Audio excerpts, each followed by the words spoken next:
Life on the Mississippi by Mark Twain.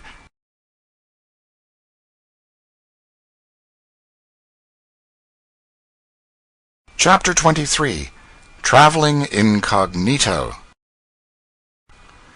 My idea was to tarry a while in every town between St. Louis and New Orleans.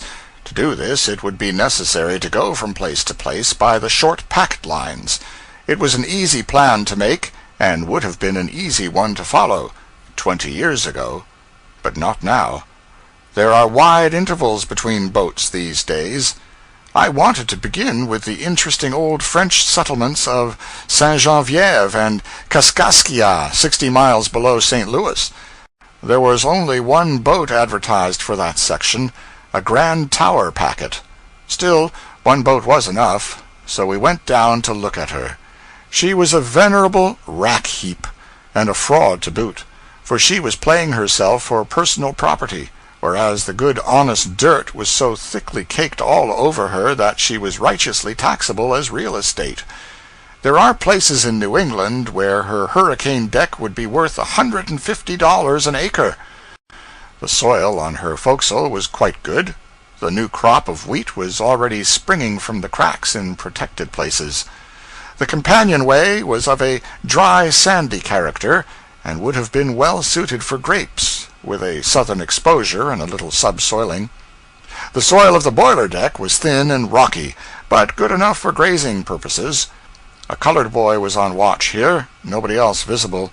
We gathered from him that this calm craft would go, as advertised, if she got her trip. If she didn't get it, she would wait for it. Has she got any of her trip? Bless you, no, boss. She ain't unloaded yet. She only come in this morning.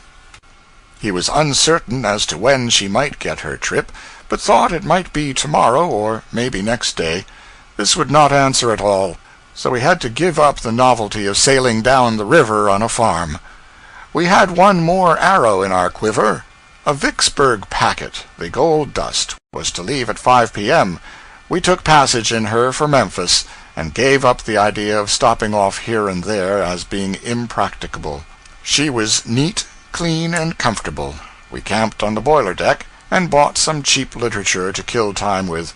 The vendor was a venerable Irishman with a benevolent face and a tongue that worked easily in the socket, and from him we learned that he had lived in St. Louis 34 years, and had never been across the river during that period. Then he wandered into a very flowing lecture, filled with classic names and allusions, which was quite wonderful for fluency until the fact became rather apparent that this was not the first time, nor perhaps the 50th time, that the speech had been delivered. He was a good deal of a character, and much better company than the sappy literature he was selling. A random remark connecting Irishmen and beer brought this nugget of information out of him. "They don't drink it, sir. They can't drink it, sir. Give an Irishman lager for a month, and he's a dead man. An Irishman is lined with copper, and the beer corrodes it. But whiskey polishes the copper, and is the saving of him, sir." At 8 o'clock promptly we backed out and crossed the river. As we crept toward the shore in the thick darkness, a blinding glory of white electric light burst suddenly from our forecastle, and lit up the water and the warehouses as with a noonday glare. Another big change, this. No more flickering, smoky, pitch-dripping, ineffectual torch baskets now. Their day is past. Next, instead of calling out a score of hands to man the stage, a couple of men and a hatful of steam lowered it from the derrick where it was suspended, launched it, deposited in just the right spot, and the whole thing was over and done with before a mate in the olden time could have got his profanity mill adjusted to begin the preparatory services. Why, this new and simple method of handling the stages was not thought of when the first steamboat was built is a mystery which helps one to realize what a dull-witted slug the average human being is.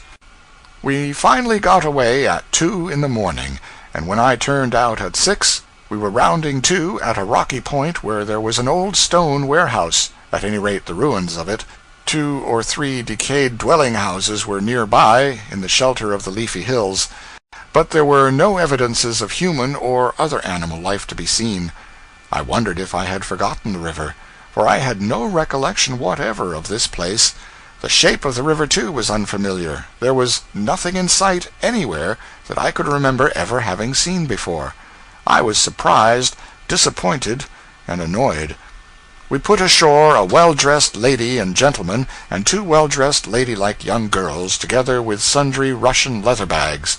A strange place for such folk. No carriage was waiting. The party moved off as if they had not expected any, and struck down a winding country road afoot. But the mystery was explained when we got under way again, for these people were evidently bound for a large town which lay shut in behind a towhead, i.e. New Island, a couple of miles below this landing.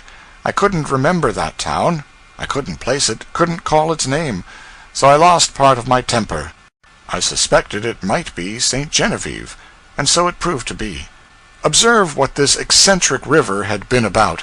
It had built up this huge, useless towhead directly in front of this town, cut off its river communications, fenced it away completely, and made a country town of it. It is a fine old place, too, and deserved a better fate. It was settled by the French, and is a relic of a time when one could travel from the mouths of the Mississippi to Quebec, and be on French territory and under French rule all the way. Presently I ascended to the hurricane deck and cast a longing glance toward the pilot-house. Chapter 24. My incognito is exploded. After a close study of the face of the pilot on watch, I was satisfied that I had never seen him before, so I went up there. The pilot inspected me. I re-inspected the pilot. These customary preliminaries over, I sat down on the high bench, and he faced about and went on with his work. Every detail of the pilot-house was familiar to me, with one exception, a large-mouthed tube under the breastboard. I puzzled over that thing a considerable time, then gave up and asked what it was for. To hear the engine bells through. It was another good contrivance which ought to have been invented half a century sooner. So I was thinking when the pilot asked, "Do you know what this rope is for?" I managed to get around this question without committing myself. "Is this the first time you were ever in a pilot-house?" I crept under that one. "Where are you from?" "New England." "First time you have ever been west?" I climbed over this one. "If you take an interest in such things, I can tell you what all these things are for." I said I should like it. "This," putting his hand on a backing bell rope, "is to sound the fire alarms. This," putting his hand on a go-ahead bell, "is to call the Texas tender. This one," indicating the whistle lever, "is to call the captain." And so he went on, touching one object after another, and reeling off his tranquil spool of lies. I had never felt so like a passenger before. I thanked him, with emotion, for each new fact, and wrote it down in my notebook. The pilot warmed to his opportunity, and proceeded to load me up in the good old-fashioned way. At times I was afraid he was going to rupture his invention, but it always stood the strain, and he pulled through all right.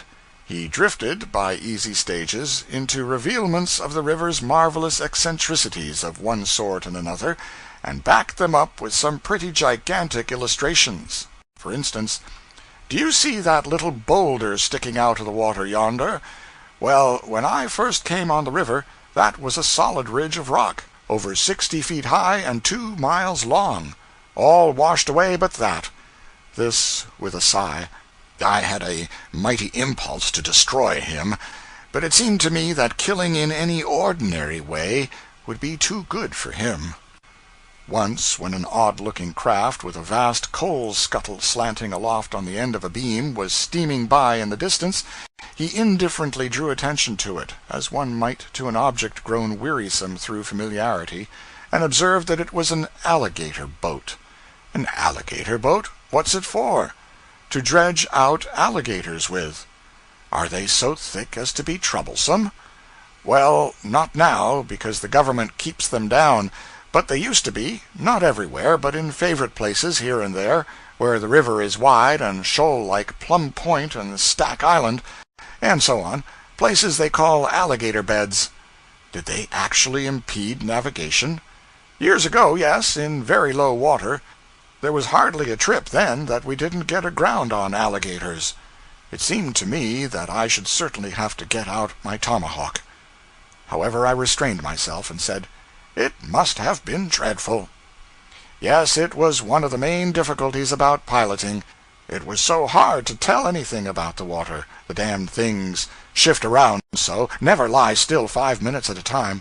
You can tell a wind reef straight off, by the look of it. You can tell a break. You can tell a sand reef. That's all easy. But an alligator reef doesn't show up worth anything. 9 times in 10 you can't tell where the water is. And when you do see where it is, like as not it ain't there when you get there. The devils have swapped around so meantime. Of course, there were some few pilots that could judge of alligator water nearly as well as they could of any other kind, but they had to have natural talent for it. It wasn't a thing a body could learn. You had to be born with it.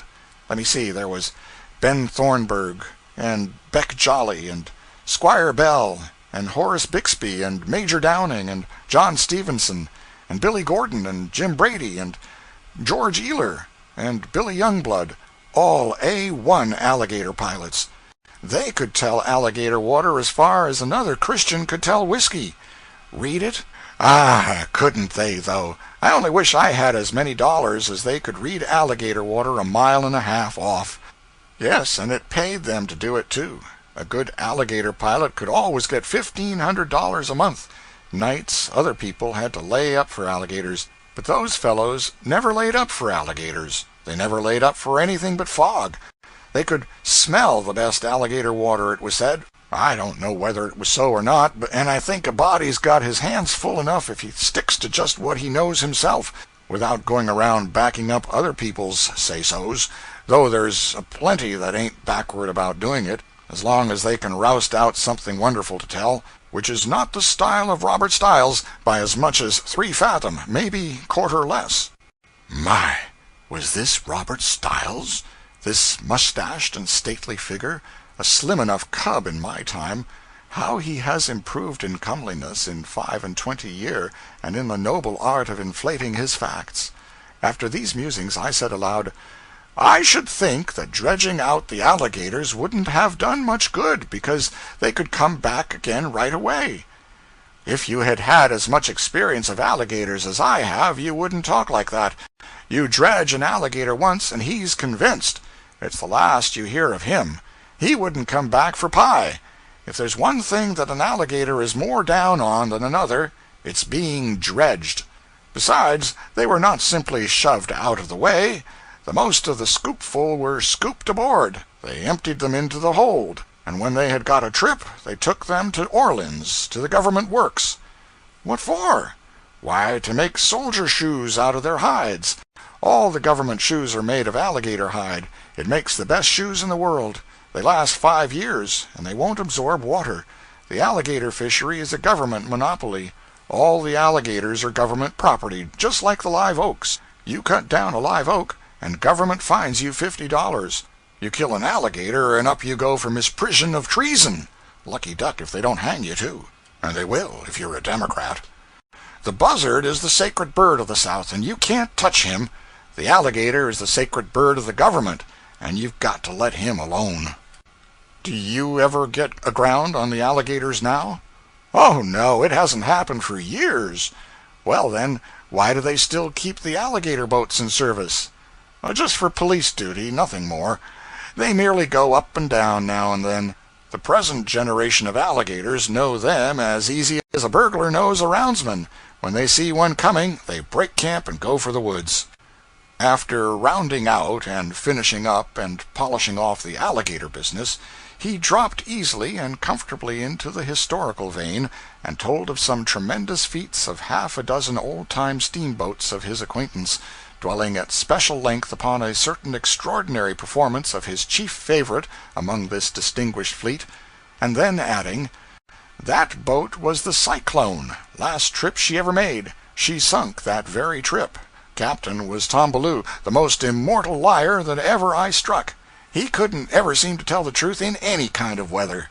Why, he would make you fairly shudder. He was the most scandalous liar. I left him, finally. I couldn't stand it. The proverb says, like master, like man, and if you stay with that kind of a man, you'll come under suspicion by and by, just as sure as you live. He paid first-class wages, but I said, what's wages when your reputation's in danger? So I let the wages go and froze to my reputation. And I've never regretted it. Reputation's worth everything, ain't it? That's the way I look at it. He had more selfish organs than any 7 men in the world, all packed in the stern sheets of his skull, of course, where they belonged. They weighed down the back of his head so that it made his nose tilt up in the air.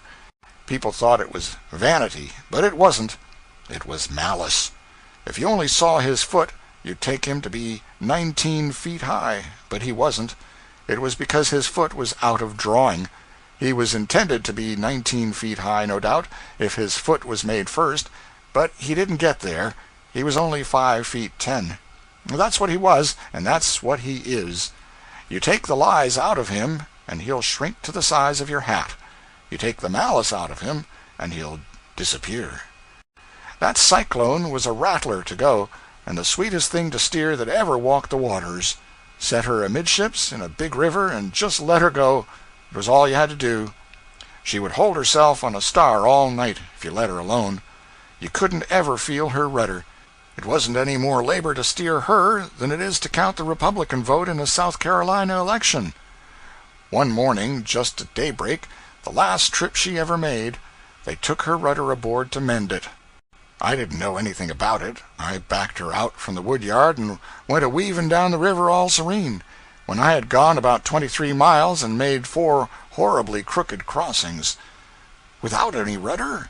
Yes, old Captain Tom appeared on the roof and began to find fault with me for running such a dark night. Such a dark night? Why, you said— never mind what I said. 'Twas as dark as Egypt now, though pretty soon the moon began to rise, and— Well, you mean the sun, because you started out just at the break of— Well, look here, was this before you quitted the captain on account of his lying, or— It was before. Oh, a long time before. And as I was saying, But was this the trip she sunk, or was— Oh, no, months afterward. And so the old man, Then she made 2 last trips, because you said— He stepped back from the wheel, swabbing away his perspiration, and said, "Here," calling me by name, "you take her and lie a while. You're handier at it than I am, trying to play yourself for a stranger and an innocent. Why, I knew you before. You had spoken 7 words, and I made up my mind to find out what was your little game. It was to draw me out. Well, I let you, didn't I? Now take the wheel and finish the watch, and next time play fair, and you won't have to work your passage." Thus ended the fictitious name business, and not 6 hours out from St. Louis. But I had gained a privilege, anyway, for I had been itching to get my hands on the wheel from the beginning. I seemed to have forgotten the river, but I hadn't forgotten how to steer a steamboat, nor how to enjoy it either. Chapter 25. From Cairo to Hickman. The scenery from St. Louis to Cairo, 200 miles, is varied and beautiful. The hills were clothed in the fresh foliage of spring now, and were a gracious and worthy setting for the broad river flowing between. Our trip began auspiciously, with a perfect day, as to breeze and sunshine, and our boat threw the miles out behind her with satisfactory despatch. We found a railway intruding at Chester, Illinois. Chester has also a penitentiary now, and is otherwise marching on. At Grand Tower, too, there was a railway, and another at Cape Girardeau. The former town gets its name from a huge squat pillar of rock, which stands up out of the water on the Missouri side of the river, a piece of nature's fanciful handiwork, and is one of the most picturesque features of the scenery of that region. For nearer or remote neighbors, the tower has the Devil's Bake Oven, so called, perhaps, because it does not powerfully resemble anybody else's bake oven, and the Devil's Tea Table. This latter, a great smooth-surfaced mass of rock, with diminishing wine-glass stem, perched some 50 or 60 feet above the river, beside a beflowered and garlanded precipice, and sufficiently like a tea-table to answer for anybody, devil or Christian. Away down the river we have the Devil's Elbow and the Devil's Race Course, and lots of other property of his, which I cannot now call to mind. The town of Grand Tower was evidently a busier place than it had been in old times, but it seemed to need some repairs here and there, and a new coat of whitewash all over. Still, it was pleasant to me to see the old coat once more. Uncle Mumford, our second officer, said the place had been suffering from high water, and consequently was not looking its best now, but he said it was not strange that it didn't waste whitewash on itself, for more lime was made there, and of a better quality than anywhere in the West, and added, on a dairy farm you never can get any milk for your coffee, nor any sugar for it on a sugar plantation, and it is against sense to go to a lime town to hunt for whitewash. In my own experience I knew the first two items to be true, and also that people who sell candy don't care for candy. Therefore there was plausibility in Uncle Mumford's final observation that people who make lime run more to religion than whitewash. Uncle Mumford said, further, that Grand Tower was a great coaling center, and a prospering place. Cape Girardeau is situated on a hillside, and makes a handsome appearance. There is a great Jesuit school for boys at the foot of the town by the river. Uncle Mumford said it had as high a reputation for thoroughness as any similar institution in Missouri. There was another college higher up on an airy summit, a bright new edifice, picturesquely and peculiarly towered and pinnacled, a sort of gigantic castor, with the cruets all complete. Uncle Mumford said that Cape Girardeau was the Athens of Missouri, and contained several colleges besides those already mentioned, and all of them on a religious basis of one kind or another. He directed my attention to what he called the strong and pervasive religious look of the town, but I could not see that it looked more religious than the other hill towns with the same slope and built of the same kind of bricks. Partialities often make people see more than really exists. Uncle Mumford has been 30 years a mate on the river. He is a man of practical sense and a level head, has observed, has had much experience of one sort and another, has opinions, has also just a perceptible dash of poetry in his composition, an easy gift of speech, a thick growl in his voice, and an oath or two where he can get at them when the exigencies of his office require a spiritual lift. He is a mate of the blessed old-time kind, and goes gravely damning around when there is work to the fore, in a way to mellow the ex-steamboatman's heart with sweet soft longings for the vanished days that shall come no more. "Get up there, you! Going to be all day? Why'n't you say you was petrified in your hind legs before you shipped?" He is a steady man with his crew, kind and just, but firm, so they like him, and stay with him. He is still in the slouchy garb of the old generation of mates, but next trip the anchor line will have him in uniform, a natty blue naval uniform, with brass buttons, along with all the officers of the line, and then he will be a totally different style of scenery from what he is now. Uniforms on the Mississippi! It beats all the other changes put together for surprise.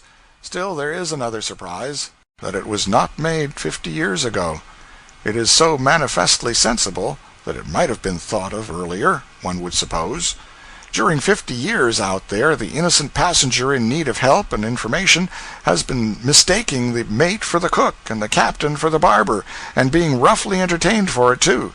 But his troubles are ended now, and the greatly improved aspect of the boat's staff is another advantage achieved by the dress reform period. Steered down the bend below Cape Girardeau. They used to call it Steersman's Bend. Plain sailing and plenty of water in it always. About the only place in the upper river that a new cub was allowed to take a boat through in low water. Thebes, at the head of the Grand Chain, and Commerce at the foot of it, were towns easily rememberable, as they had not undergone conspicuous alteration. Nor the chain, either, in the nature of things, for it is a chain of sunken rocks admirably arranged to capture and kill steamboats on bad nights. A good many steamboat corpses lie buried there, out of sight. Among the rest, my first friend, the Paul Jones. She knocked her bottom out and went down like a pot, so the historian told me, Uncle Mumford. He said she had a gray mare aboard, and a preacher. To me, this sufficiently accounted for the disaster, as it did, of course, to Mumford, who added, But there are many ignorant people who would scoff at such a matter, and call it superstition. But you will always notice that there are people who have never traveled with a gray mare and a preacher. I went down the river once in such company.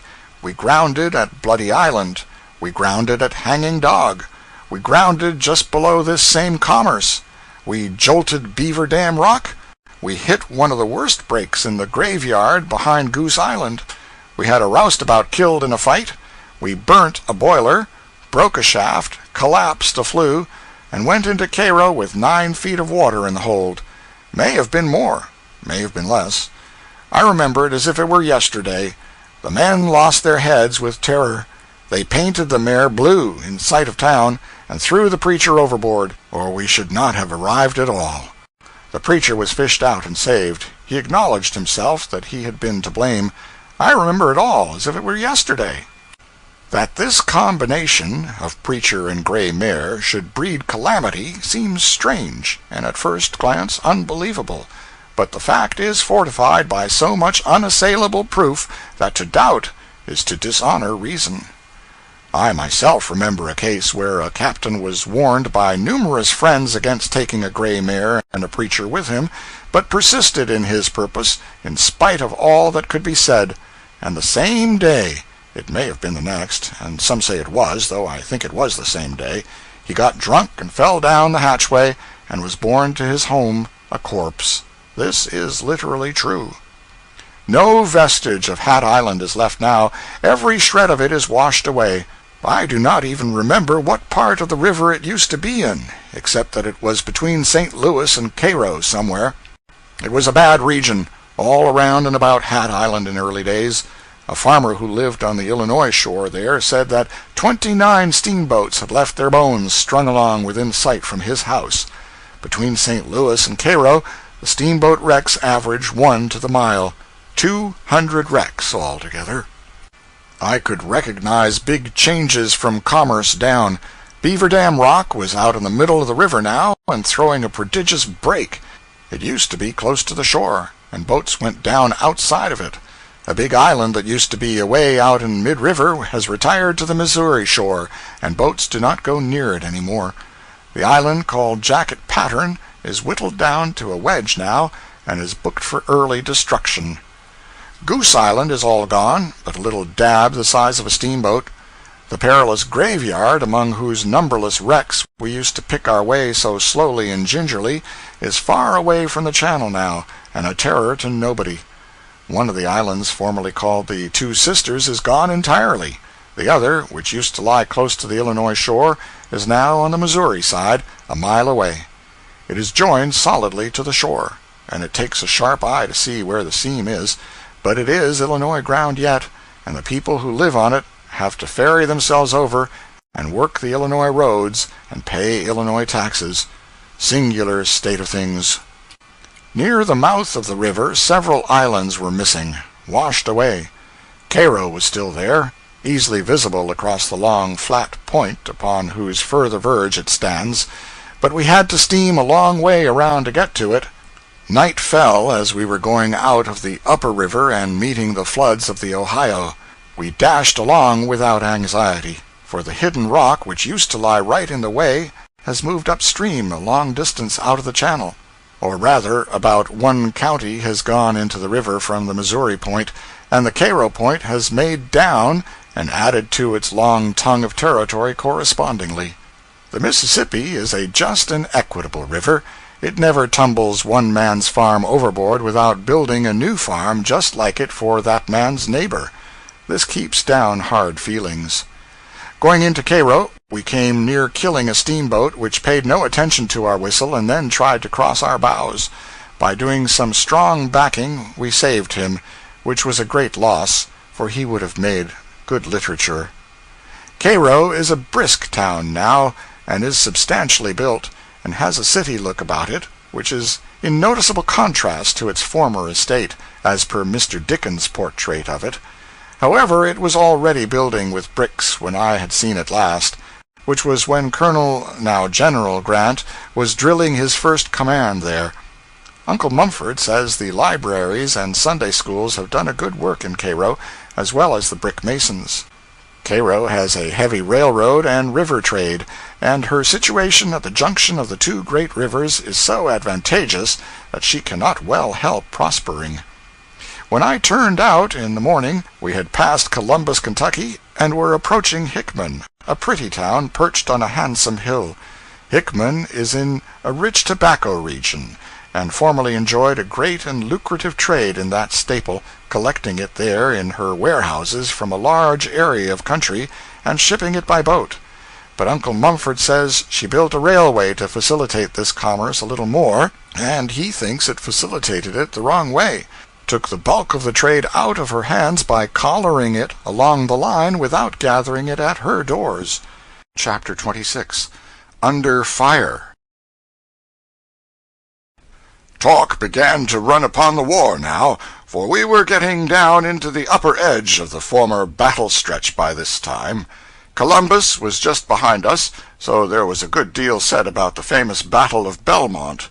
Several of the boat's officers had seen active service in the Mississippi War Fleet. I gathered that they found themselves sadly out of their element in that kind of business at first, but afterward got accustomed to it, reconciled to it, and more or less at home in it. One of our pilots had his first war experience in the Belmont fight, as a pilot on a boat in the Confederate service.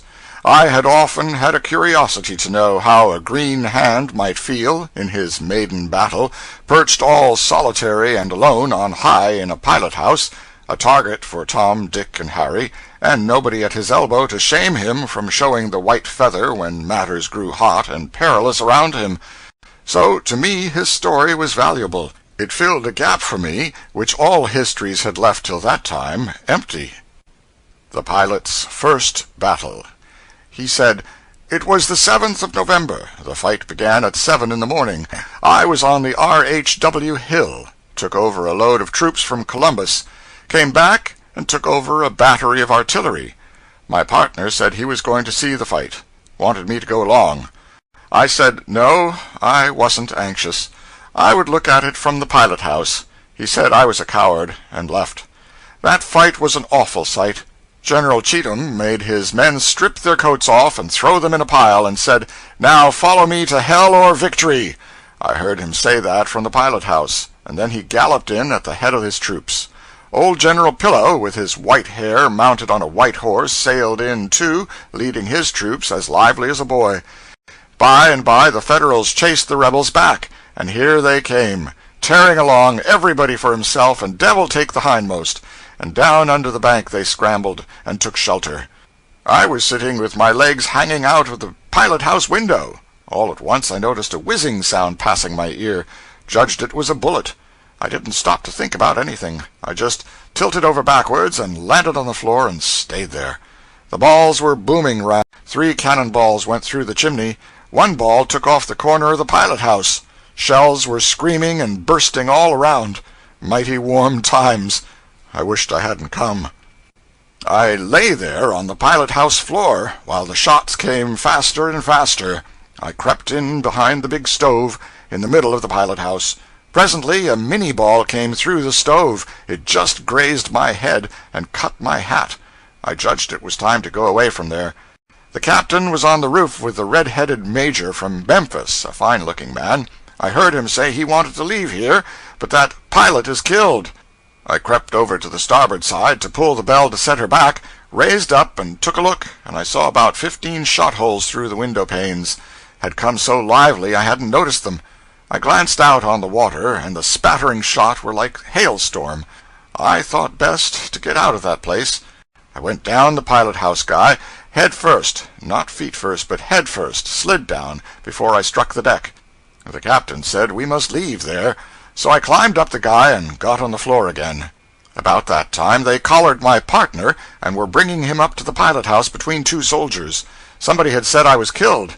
He put his head in and saw me on the floor reaching for the backing bells. He said, "Oh, hell, he ain't shot," and jerked away from the men who had him by the collar and ran below. We were there until 3 o'clock in the afternoon, and then got away all right. The next time I saw my partner, I said, "Now come out, be honest, and tell me the truth. Where did you go when you went to see that battle?" He says, "I went down in the hold." All through that fight I was scared nearly to death. I hardly knew anything, I was so frightened, but you see nobody knew that but me. Next day General Polk sent for me, and praised me for my bravery and gallant conduct. I never said anything. I let it go at that. I judged it wasn't so, but it was not for me to contradict a general officer. Pretty soon after that I was sick and used up, and had to go off to Hot Springs. When there, I got a good many letters from commanders saying they wanted me to come back.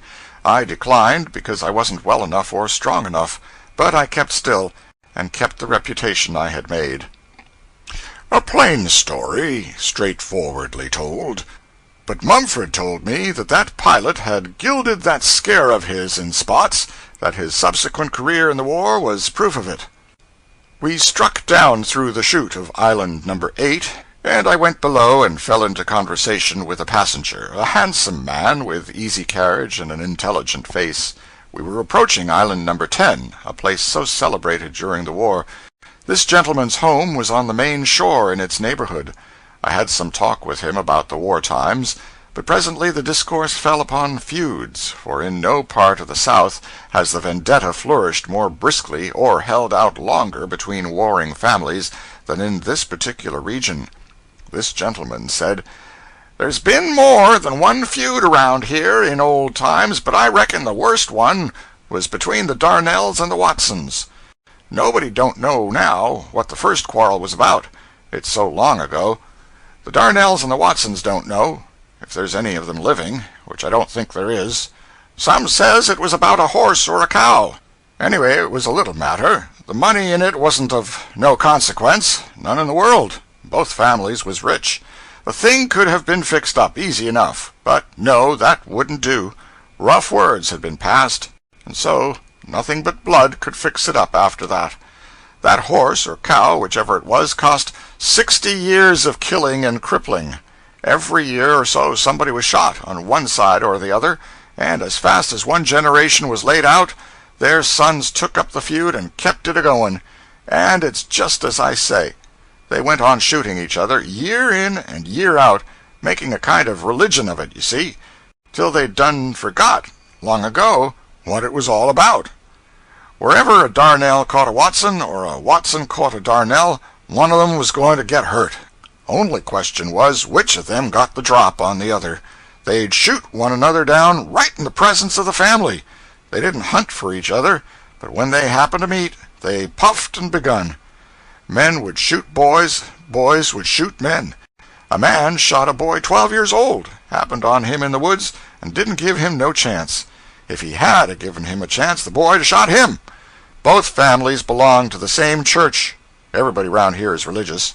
Through all this 50 or 60 years fuss, both tribes was there every Sunday to worship. They lived each side of the line, and the church was at a landing called Compromise. Half the church and half the aisle was in Kentucky, the other half in Tennessee. Sundays you'd see the families drive up, all in their Sunday clothes, men, women, and children, and file up the aisle and set down, quiet and orderly, one lot on the Tennessee side of the church and the other on the Kentucky side, and the men and boys would lean their guns up against the wall, handy, and then all hands would join in with the prayer and praise. Though they say the man next the aisle didn't kneel down, along with the rest of the family, kind of stood guard. I don't know, never was at that church in my life, but I remember that that's what used to be said. 20 or 25 years ago, one of the feud families caught a young man of 19 out and killed him. Don't remember whether it was the Darnells and the Watsons or one of the other feuds. But anyway, this young man rode up, steamboat laying there at the time, and the first thing he saw was a whole gang of the enemy. He jumped down behind a woodpile, but they rode round and begun on him, he firing back, and they galloping and cavorting and yelling and banging away with all their might. Think he wounded a couple of them, but they closed in on him and chased him into the river, and as he swum along downstream, they followed along the bank and kept on shooting at him, and when he struck shore, he was dead. Windy Marshall told me about it. He saw it. He was captain of the boat. Years ago, the Darnells was so thinned out that the old man and his 2 sons concluded they'd leave the country. They started to take steamboat just above No. 10, But the Watsons got wind of it, and they arrived just as the two young Darnells was walking up the companionway with their wives on their arms. The fight begun then, and they never got no further, both of them killed. After that, old Darnell got into trouble with the man that run the ferry, and the ferryman got the worst of it and died. But his friends shot old Darnell through and through, filled him full of bullets, and ended him. The country gentleman who told me these things had been reared in ease and comfort, was a man of good parts, and was college bred. His loose grammar was the fruit of careless habit, not ignorance. This habit among educated men in the West is not universal, but it is prevalent in the towns, certainly, if not in the cities, and to a degree which one cannot help noticing and marveling at. I heard a Westerner, who would be accounted a highly educated man in any country, say, "Never mind, it don't make no difference anyway." A lifelong resident who was present heard it, but it made no impression upon her. She was able to recall the fact afterward, when reminded of it, but she confessed that the words had not grated upon her ear at the time, a confession which suggests that if educated people can hear such blasphemous grammar from such a source, and be unconscious of the deed, the crime must be tolerably common, so common that the general ear has become dulled by familiarity with it, and is no longer alert, no longer sensitive to such affronts. No one in the world speaks blemishless grammar. No one has ever written it. No one, either in the world or out of it, taking the Scriptures for evidence on the latter point. Therefore it would not be fair to exact grammatical perfection from the peoples of the valley, but they and all other peoples may justly be required to refrain from knowingly and purposefully debauching their grammar. I found the river greatly changed at Island No. 10. The island which I remembered was some 3 miles long and a quarter of a mile wide, heavily timbered, and lay near the Kentucky shore, within 200 yards of it, I should say. Now, however, one had to hunt for it with a spyglass. Nothing was left of it but an insignificant little tuft, and this was no longer near the Kentucky shore. It was clear over against the opposite shore, a mile away.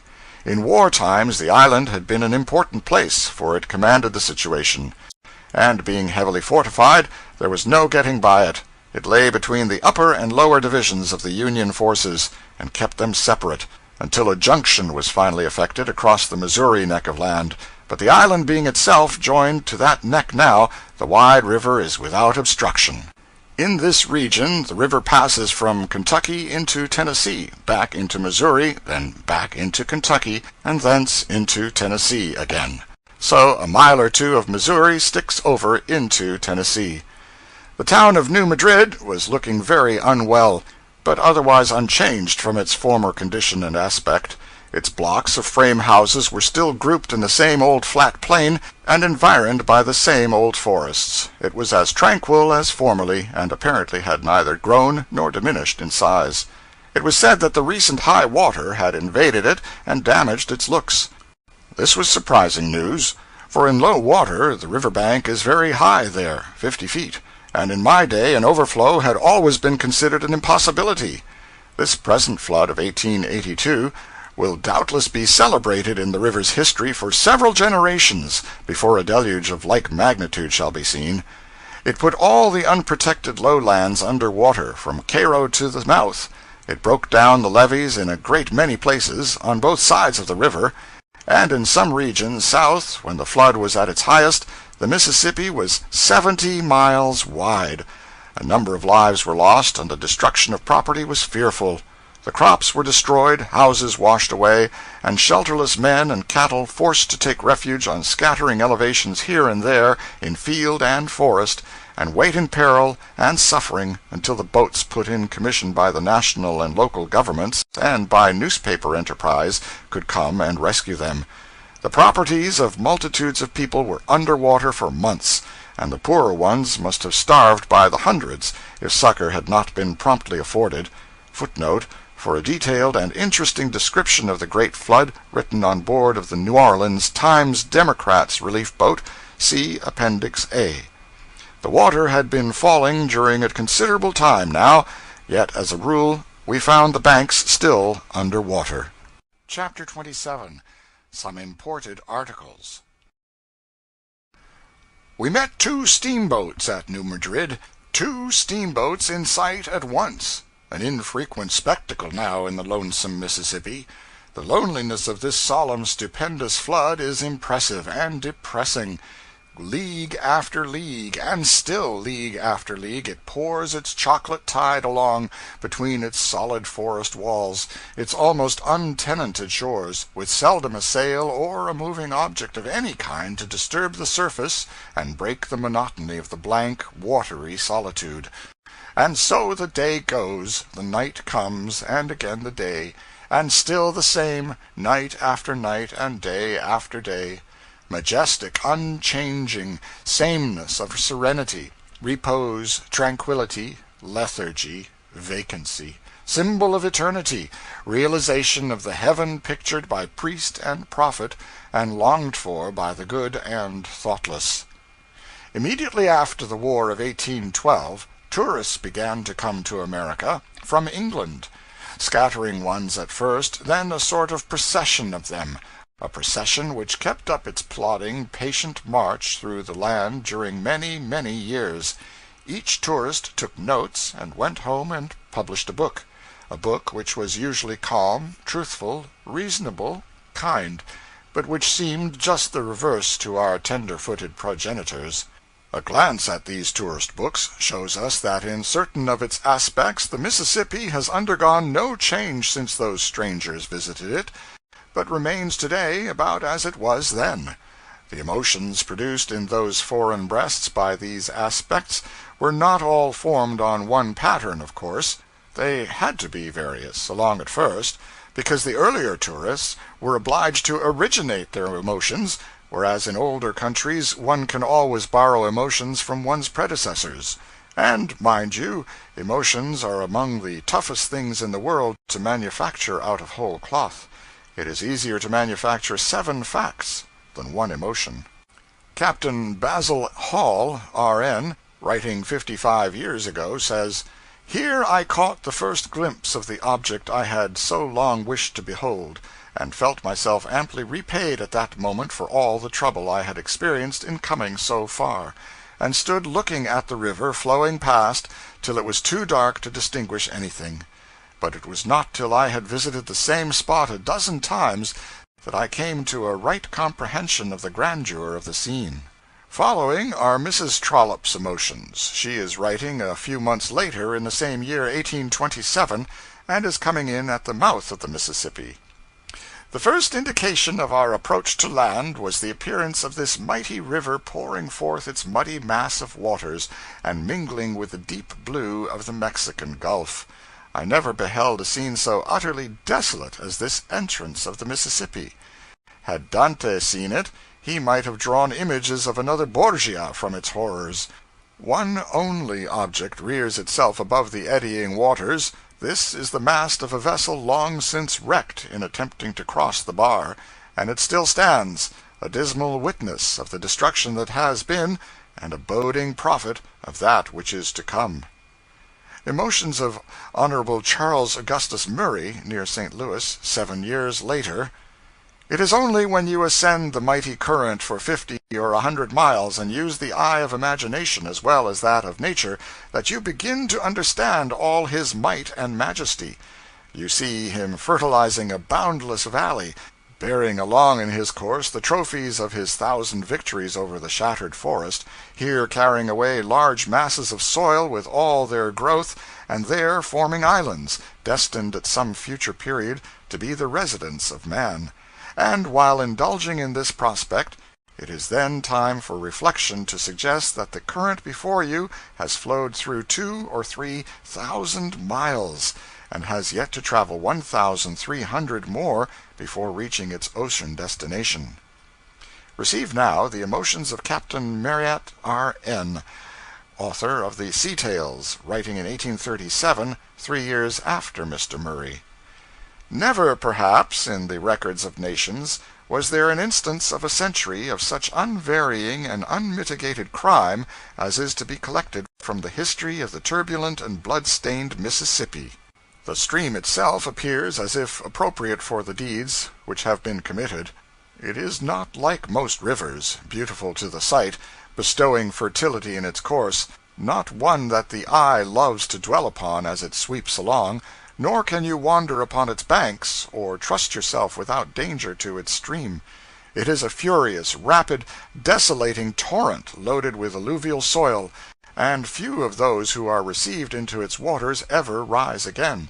[Footnote: There was a foolish superstition of some little prevalence in that day that the Mississippi would neither buoy up a swimmer nor permit a drowned person's body to rise to the surface, or can support themselves along upon its surface without assistance from some friendly log. It contains the coarsest and most uneatable of fish, such as the catfish and such genus, and as you descend, its banks are occupied with the fetid alligator, while the panther basks at its edge in the cane brakes, almost impervious to man. Pouring its impetuous waters through wild tracts covered with trees of little value except for firewood, it sweeps down whole forests in its course, which disappear in tumultuous confusion, whirled away by the stream now loaded with the masses of soil which nourished their roots, often blocking up and changing for a time the channel of the river, which, as if in anger at its being opposed, inundates and devastates the whole country round, and as soon as it forces its way through its former channel, plants in every direction the uprooted monarchs of the forest, upon whose branches the bird will never again perch, or the raccoon, the opossum, or the squirrel climb, as traps to the adventurous navigators of its waters by steam, who, borne down upon these concealed dangers which pierce through the planks, very often have not time to steer for and gain the shore before they sink to the bottom. There are no pleasing associations connected with the great common sewer of the Western America, which pours out its mud into the Mexican Gulf, polluting the clear blue sea for many miles beyond its mouth. It is a river of desolation, and instead of reminding you, like other beautiful rivers, of an angel which has descended for the benefit of man, you imagine it a devil, whose energies have been only overcome by the wonderful power of steam. It is pretty crude literature for a man accustomed to handling a pen, still, as a panorama of the emotions sent weltering through this noted visitor's breast by the aspect and traditions of the great common sewer, it has a value, though marred in the matter of statistics by inaccuracies, for the catfish is a plenty good enough fish for anybody, and there are no panthers that are impervious to man. Later still comes Alexander Mackay, of the Middle Temple, barrister at law, with a better digestion and no catfish dinner aboard, and feels as follows: The Mississippi, it was with indescribable emotions that I first felt myself afloat upon its waters. How often in my schoolboy dreams, and in my waking visions afterwards, had my imagination pictured to itself the lordly stream, rolling with tumultuous current through the boundless region to which it has given its name, and gathering into itself, in its course to the ocean, the tributary waters of almost every latitude in the temperate zone. Here it was, then, in its reality, and I, at length, steaming against its tide. I looked upon it with that reverence with which every one must regard a great feature of external nature. So much for the emotions. The tourists, one and all, remark upon the deep, brooding loneliness and desolation of the vast river.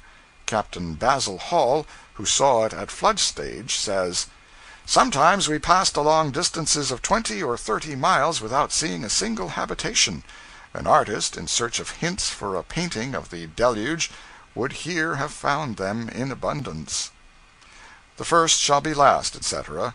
Just 200 years ago, the old original first and gallantest of all the foreign tourists, pioneer, head of the procession, ended his weary and tedious discovery voyage down the solemn stretches of the great river, La Salle, whose name will last as long as the river itself shall last.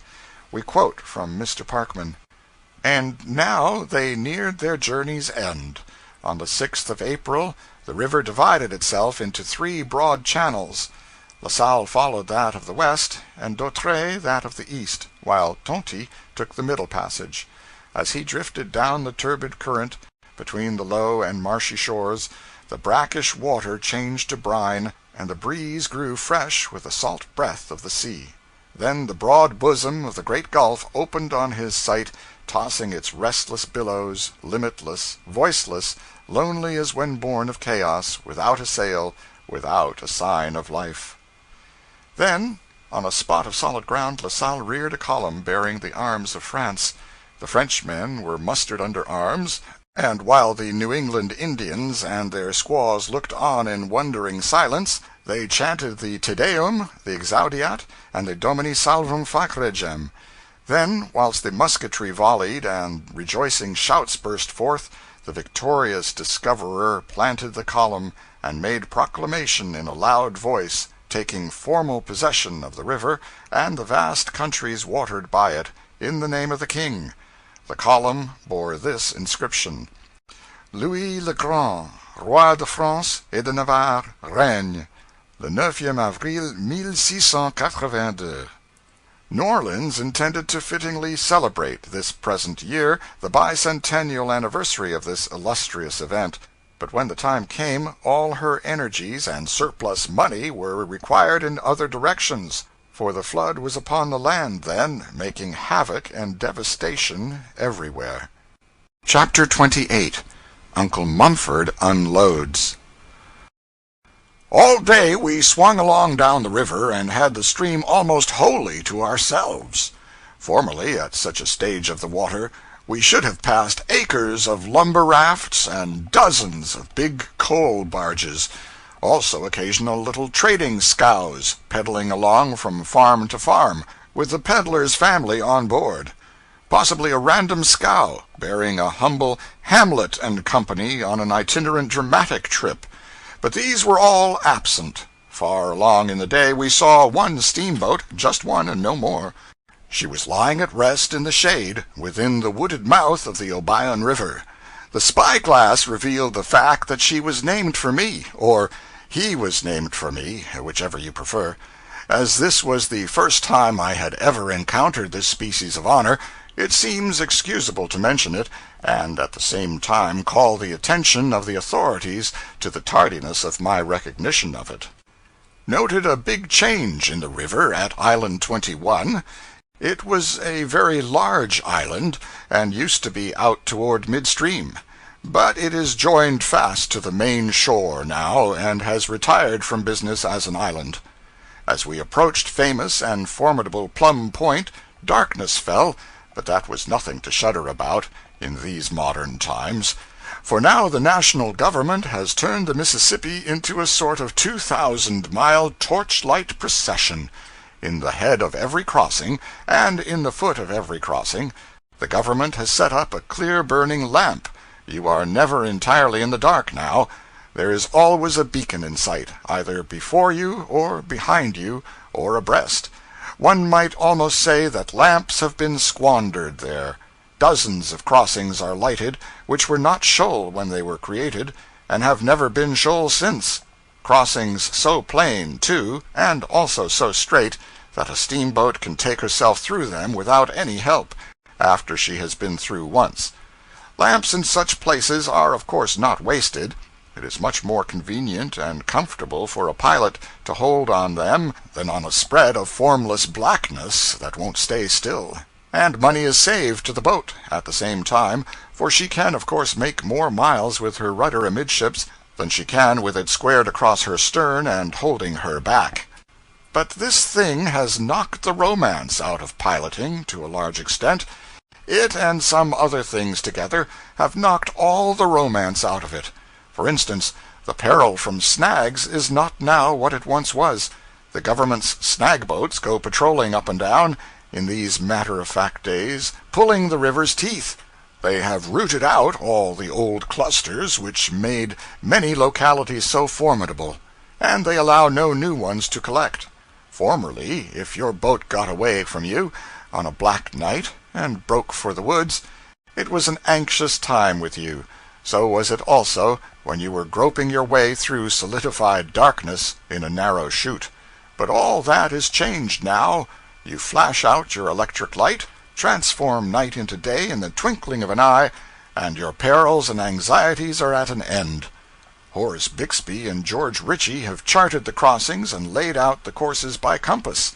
They have invented a lamp to go with the chart, and have patented the whole. With these helps, one may run in the fog now with considerable security, and with a confidence unknown in the old days. With these abundant beacons, the banishment of snags, plenty of daylight in a box, and ready to be turned on whenever needed, and a chart and compass to fight the fog with, piloting, at a good stage of water, is now nearly as safe and simple as driving stage, and is hardly more than 3 times as romantic. And now, in these few days, these days of infinite change, the anchor line have raised the captain above the pilot by giving him the bigger wages of the two. This was going far, but they have not stopped there. They have decreed that the pilot shall remain at his post and stand his watch clear through, whether the boat be under way or tied up to the shore. We that were once the aristocrats of the river can't go to bed now, as we used to do, and sleep while 100 tons of freight are lugged aboard. No, we must sit in the pilot-house, and keep awake, too. Verily, we are being treated like a parcel of mates and engineers. The government has taken away the romance of our calling. The company has taken away its state and dignity.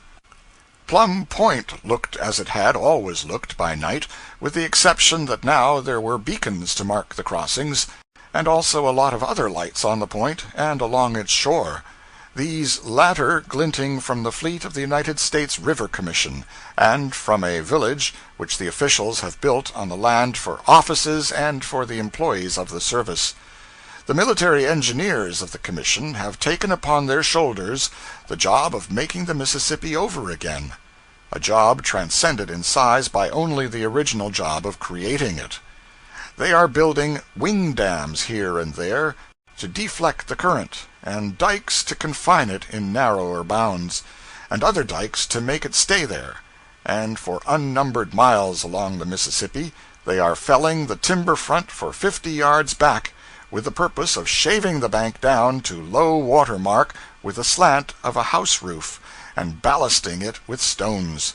And in many places they have protected the wasting shores with rows of piles.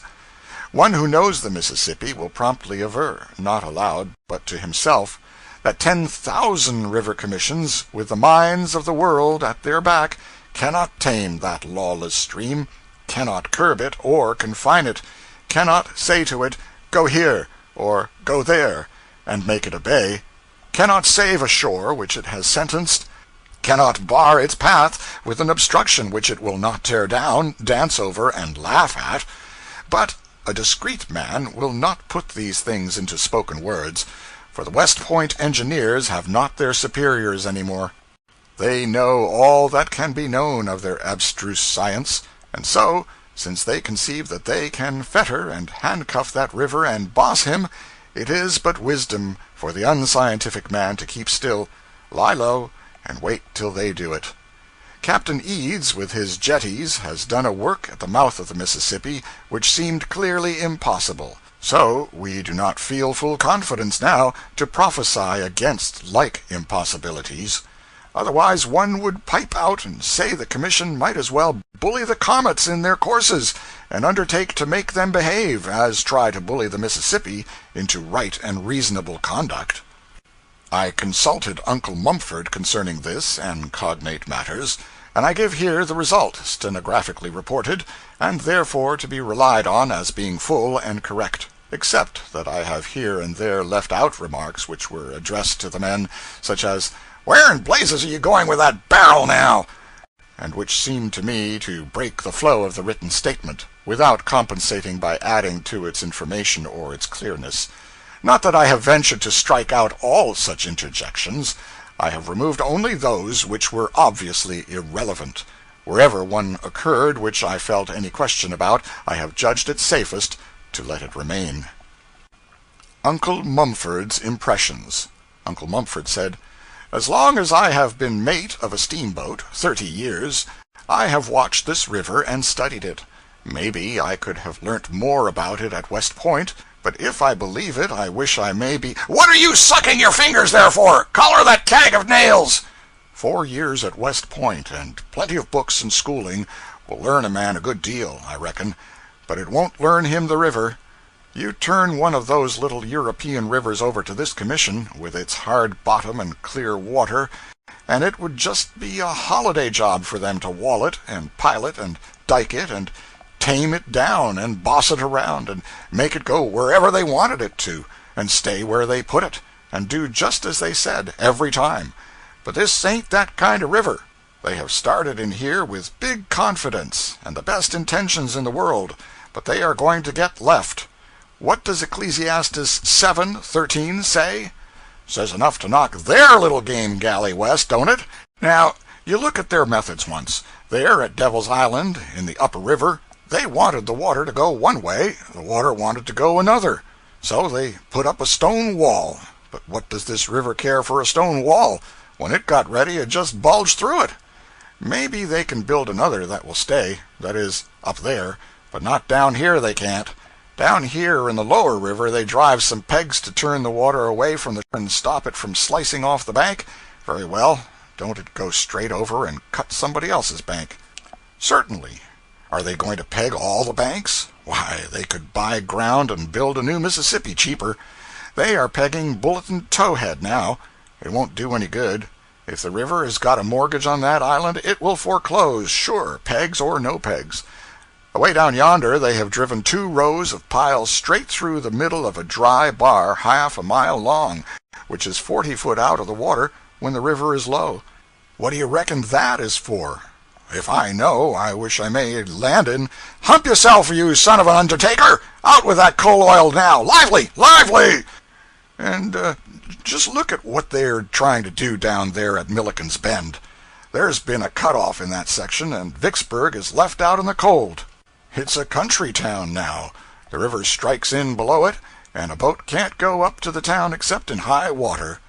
Well, they are going to build wing dams in the bend opposite the foot of 103, and throw the water over and cut off the foot of the island, and plow down into an old ditch where the river used to be in ancient times, and they think they can persuade the water around that way, and get it to strike in above Vicksburg, as it used to do, and fetch the town back into the world again. That is, they are going to take this whole Mississippi and twist it around and make it run several miles upstream. Well, you've got to admire men that deal in ideas of that size and can tote them around without crutches, but you haven't got to believe they can do such miracles, have you? And yet, you ain't absolutely obliged to believe they can't. I reckon the safe way, where a man can afford it, is to copper the operation, and at the same time buy enough property in Vicksburg to square you up in case they win. Government is doing a deal for the Mississippi now, spending loads of money on her. When there used to be 4,000 steamboats and 10,000 acres of coal barges and rafts and trading scows, there wasn't a lantern from St. Paul to New Orleans, and the snags were thicker than bristles on a hog's back. And now, when there's 36 steamboats and nary barge or raft, government has snatched out all the snags and lit up the shores like Broadway, and a boat's as safe on the river as she'd be in heaven. And I reckon that by the time there ain't any boats left at all, the commission will have the old thing all reorganized and dredged out and fenced in and tidied up to a degree that will make navigation just simply perfect, and absolutely safe and profitable. And all the days will be Sundays, and all the mates will be Sunday school What in the nation you fool around there for, you sons of unrighteousness, heirs of perdition? Going to be a year getting that hogshead ashore? During our trip to New Orleans and back, we had many conversations with rivermen, planters, journalists, and officers of the River Commission, with conflicting and confusing results. To wit, 1. Some believed in the Commission's scheme to arbitrarily and permanently confine, and thus deepen the channel, preserve threatened shores, etc. 2. Some believed that the Commission's money ought to be spent only on building and repairing the great system of levees. 3.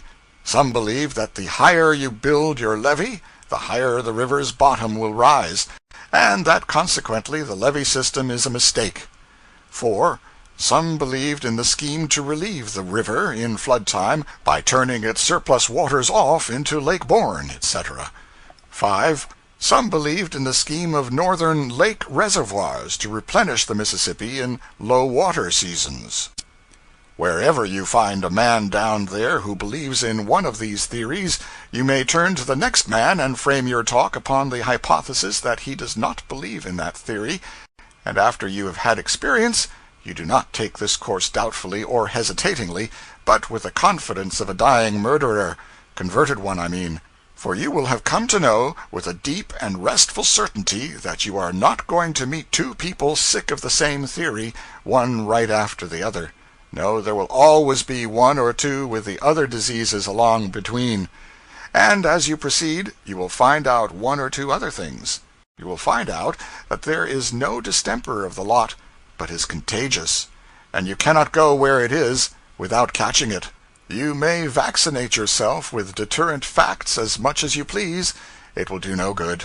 It will seem to take, but it doesn't. The moment you rub against any one of those theorists, make up your mind that it is time to hang out your yellow flag. Yes, you are his sure victim, yet his work is not all to your hurt, only part of it. For he is like your family physician, who comes and cures the mumps and leaves the scarlet fever behind. If your man is a lake-born relief theorist, for instance, he will exhale a cloud of deadly facts and statistics which will lay you out with that disease, sure, but at the same time he will cure you of any other of the 5 theories that may have previously got into your system. I have had all the 5, and had them bad. But ask me not in mournful numbers which one racked me hardest, or which one numbered the biggest sick list, for I do not know. In truth, no one can answer the latter question. Mississippi improvement is a mighty topic down yonder. Every man on the river banks, south of Cairo, talks about it every day, during such moments as he is able to spare from talking about the war, and each of the several chief theories has its host of zealous partisans. But, as I have said, it is not possible to determine which cause numbers the most recruits.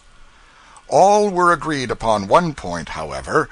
If Congress would make a sufficient appropriation, a colossal benefit would result. Very well. Since then the appropriation has been made, possibly a sufficient one, certainly not too large a one. Let us hope that the prophecy will be amply fulfilled. One thing will be easily granted by the reader, that an opinion from Mr. Edward Atkinson upon any vast national commercial matter comes as near ranking as authority as can the opinion of any individual in the Union. What he has to say about Mississippi River improvement will be found in the appendix. Footnote, see Appendix B. Sometimes half a dozen figures will reveal, as with a lightning flash, the importance of a subject which 10,000 labored words, with the same purpose in view, had left at last but dim and uncertain. Here is a case of the sort. Paragraph from the Cincinnati Commercial. The towboat Joseph B. Williams is on her way to New Orleans with a tow of 32 barges containing 600,000 bushels, 76 pounds to the bushel, of coal exclusive of her own fuel, being the largest tow ever taken to New Orleans or anywhere else in the world. Her freight bill at 3 cents a bushel amounts to $18,000. It would take 1,800 cars of 333 bushels to the car to transport this amount of coal. At $10 per ton, or $100 per car, which would be a fair price for the distance by rail, the freight bill would amount to $180,000, or $162,000 more by rail than by river. The tow will be taken from Pittsburgh to New Orleans in 14 or 15 days. It would take 100 trains of 18 cars to the train to transport this one tow of 600,000 bushels of coal, and even if it made the usual speed of fast freight lines, it would take one whole summer to put it through by rail. When a river in good condition can enable one to save $162,000 and a whole summer's time on a single cargo, the wisdom of taking measures to keep the river in good condition is made plain to even the uncommercial mind. Chapter 29. A Few Specimen Bricks. We passed through the Plum Point region, turned Craighead's Point, and glided unchallenged by what was once the formidable Fort Pillow. Memorable because of the massacre perpetrated there during the war. Massacres are sprinkled with some frequency through the histories of several Christian nations, but this is almost the only one that can be found in American history. Perhaps it is the only one which rises to size correspondent to that huge and somber title. We have the Boston Massacre, where 2 or 3 people were killed, but we must bunch Anglo-Saxon history together to find the fellow to the Fort Pillow tragedy, and doubtless even then we must travel back to the days and performances of Coeur de Lion, that fine hero, before we accomplish it. More of the river's freaks. In times past, the channel used to strike above Island 37 by Brandywine Bar and down towards Island 39. Afterward changed its course and went from Brandywine down through Vogelman's Chute in the Devil's Elbow to Island 39, part of this course reversing the old order, the river running up 4 or 5 miles instead of down, and cutting off throughout some 15 miles of distance. This in 1876. All that region is now called Centennial Island. There is a tradition that Island 37 was one of the principal abiding places of the once celebrated Murrell's Gang. This was a colossal combination of robbers, horse thieves, negro stealers, and counterfeiters engaged in business along the river some 50 or 60 years ago. While our journey across the country toward St. Louis was in progress, we had had no end of Jesse James and his stirring history, for he had just been assassinated by an agent of the governor of Missouri, and was in consequence occupying a good deal of space in the newspapers.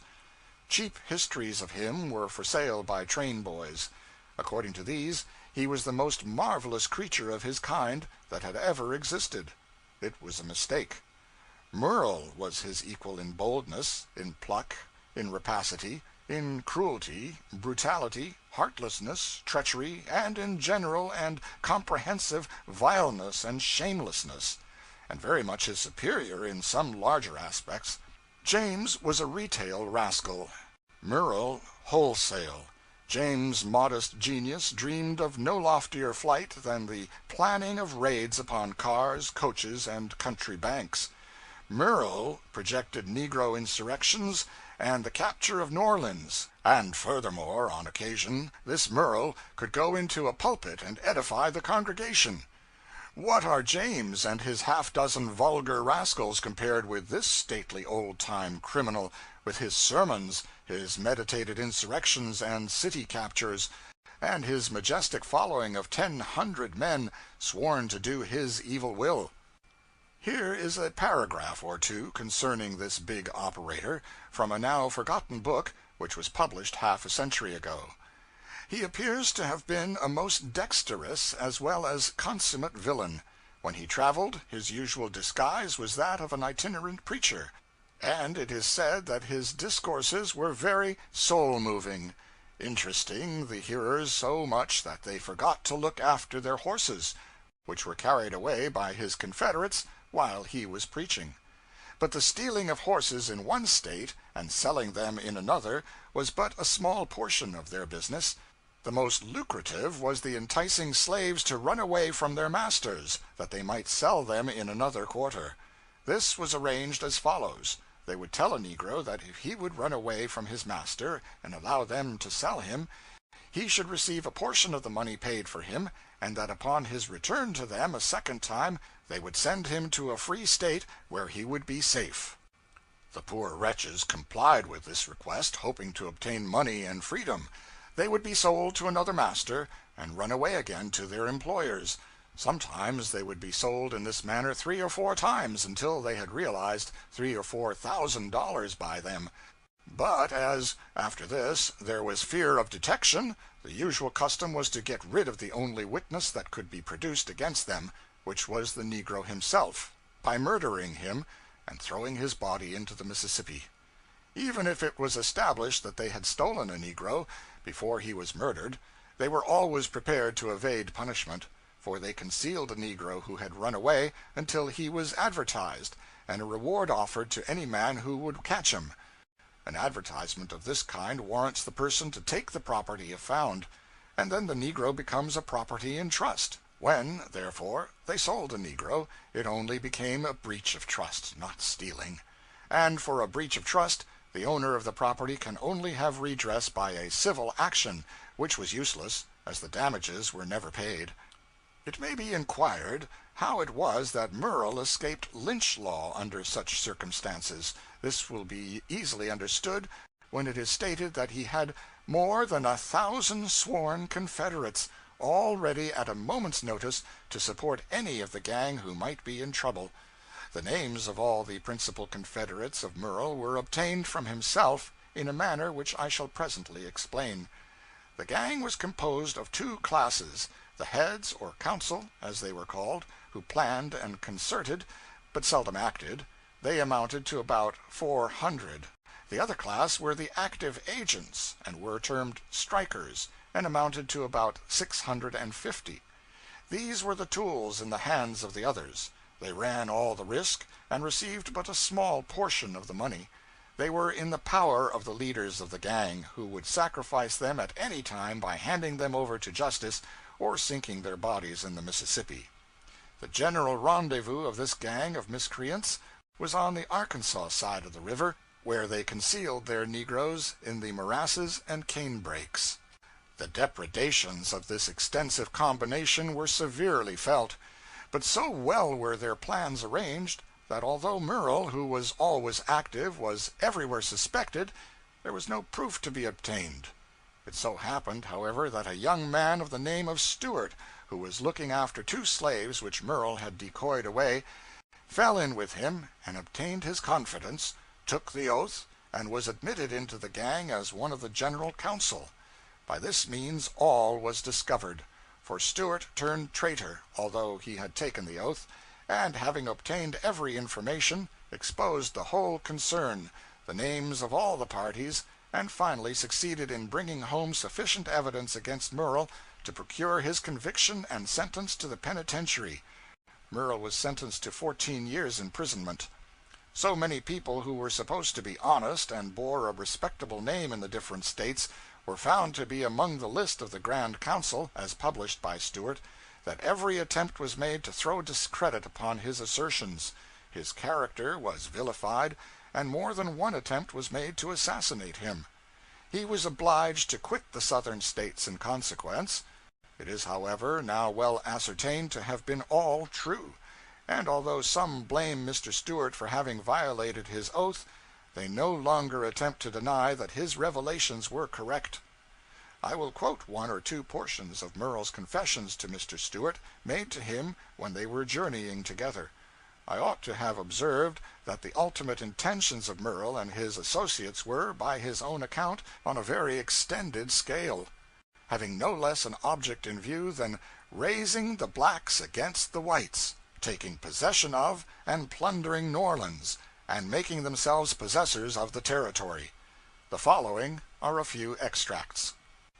I collected all my friends about New Orleans at one of our friends' houses in that place, and we sat in council 3 days before we got all our plans to our notion. We then determined to undertake the rebellion at every hazard, and make as many friends as we could for that purpose. Every man's business being assigned him, I started to Natchez on foot, having sold my horse in New Orleans, with the intention of stealing another after I started.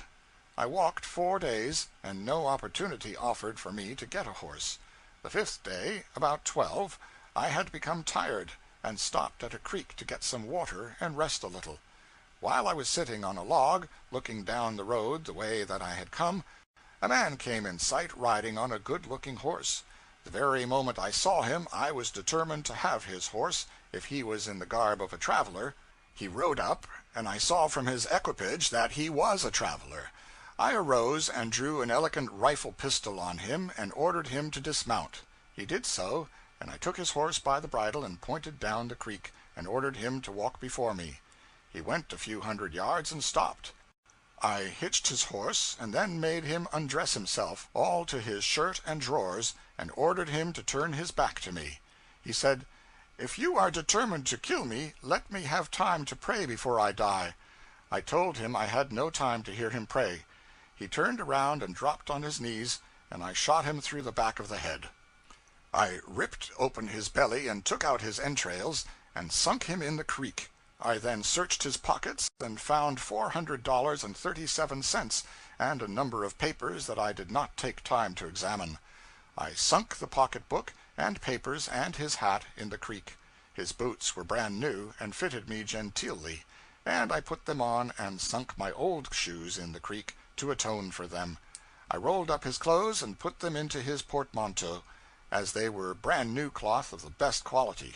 I mounted as fine a horse as ever I straddled, and directed my course for Natchez in much better style than I had been for the last 5 days. Myself and a fellow by the name of Crenshaw gathered 4 good horses and started for Georgia. We got in company with a young South Carolinian just before we got to Cumberland Mountain, and Crenshaw soon knew all about his business. He had been to Tennessee to buy a drove of hogs, but when he got there pork was dearer than he calculated, and he declined purchasing. We concluded he was a prize. Crenshaw winked at me. I understood his idea. Crenshaw had traveled the road before, but I never had. We had traveled several miles on the mountain when he passed near a great precipice. Just before we passed it, Crenshaw asked me for my whip, which had a pound of lead in the butt. I handed it to him, and he rode up by the side of the South Carolinian and gave him a blow on the side of the head and tumbled him from his horse. We lit from our horses and fingered his pockets. We got $1,262. Crenshaw said he knew a place to hide him, and he gathered him under his arms, and I by his feet, and we conveyed him to a deep crevice in the brow of the precipice, and tumbled him into it, and he went out of sight. We then tumbled in his saddle and took his horse with us, which was worth $200. We were detained a few days, and during that time our friend went to a little village in the neighborhood and saw the negro advertised, a negro in our possession, and a description of the 2 men of whom he had been purchased, and giving his suspicions of the men. It was rather squally times, but any port in a storm. We took the negro that night on the bank of a creek which runs by the farm of our friend, and Crenshaw shot him through the head. We took out his entrails and sunk him in the creek. He had sold the other negro the 3rd time on Arkansas River for upwards of $500, and then stole him and delivered him into the hand of his friend, who conducted him to a swamp and veiled the tragic scene, and got the last gleanings and sacred pledge of secrecy, as a game of that kind will not do unless it ends in a mystery to all but the fraternity. He sold the negro first and last for nearly $2,000, and then put him forever out of the reach of all pursuers. And they can never graze him unless they can find the negro, and that they cannot do, for his carcass has fed many a tortoise and catfish before this time, and the frogs have sung this many a long day to the silent repose of his skeleton. We were approaching Memphis, in front of which city, and witnessed by its people, was fought the most famous of the river battles of the Civil War. 2 men whom I had served under in my river days took part in that fight: Mr. Bixby, head pilot of the Union fleet, and Montgomery, commodore of the Confederate fleet. Both saw a great deal of active service during the war, and achieved high reputations for pluck and capacity. As we neared Memphis, we began to cast about for an excuse to stay with the Gold Dust to the end of her course, Vicksburg. We were so pleasantly situated that we did not wish to make a change. I had an errand of considerable importance to do at Napoleon, Arkansas, but perhaps I could manage it without quitting the Gold Dust. I said as much, so we decided to stick to present quarters. The boat was to tarry at Memphis till 10 the next morning. It is a beautiful city, nobly situated on a commanding bluff overlooking the river. The streets are straight and spacious, though not paved in a way to incite distempered admiration. No, the admiration must be reserved for the town's sewerage system, which is called perfect. A recent reform, however, for it was just the other way up to a few years ago, a reform resulting from the lesson taught by a desolating visitation of the yellow fever. In those awful days the people were swept off by hundreds, by thousands, and so great was the reduction caused by flight and by death together that the population was diminished 3/4, and so remained for a time. Business stood nearly still, and the streets bore an empty Sunday aspect. Here is a picture of Memphis, at that disastrous time, drawn by a German tourist who seems to have been an eye witness of the scenes which he describes. It is from chapter 7 of his book, just published in Leipzig, Mississippi Fahrten von Ernst von Hesse-Wartegg. In August the yellow fever had reached its extremest height. Daily hundreds fell a sacrifice to the terrible epidemic. The city was become a mighty graveyard. Two-thirds of the population had deserted the place, and only the poor, the aged, and the sick remained behind, a sure prey for the insidious enemy. The houses were closed, little lamps burned in front of many, a sign that here death had entered. Often several lay dead in a single house. From the windows hung black crape. The stores were shut up, for their owners were gone away or dead. Fearful evil! In the briefest space it struck down and swept away even the most vigorous victim. A slight indisposition, then an hour of fever, then the hideous delirium, then the Yellow Death. On the street corners and in the squares lay sick men, suddenly overtaken by the disease, and even corpses, distorted and rigid. Food failed, meat spoiled in a few hours in the fetid and pestiferous air, and turned black. Fearful clamors issue from many houses, then after a season they cease, and all is still. Noble self-sacrificing men come with the coffin, nail it up, and carry it away to the graveyard. In the night stillness reigns. Only the physicians and the hearses hurry through the streets, and out of the distance, at intervals, comes the muffled thunder of the railway train, which with the speed of the wind, and as if hunted by furies, flies by the pest-ridden city without halting. But there is life enough there now. The population exceeds 40,000 and is augmenting, and trade is in a flourishing condition. We drove about the city, visited the park and the sociable horde of squirrels there, saw the fine residences, rose-clad and in other ways enticing to the eye, and got a good breakfast at the hotel.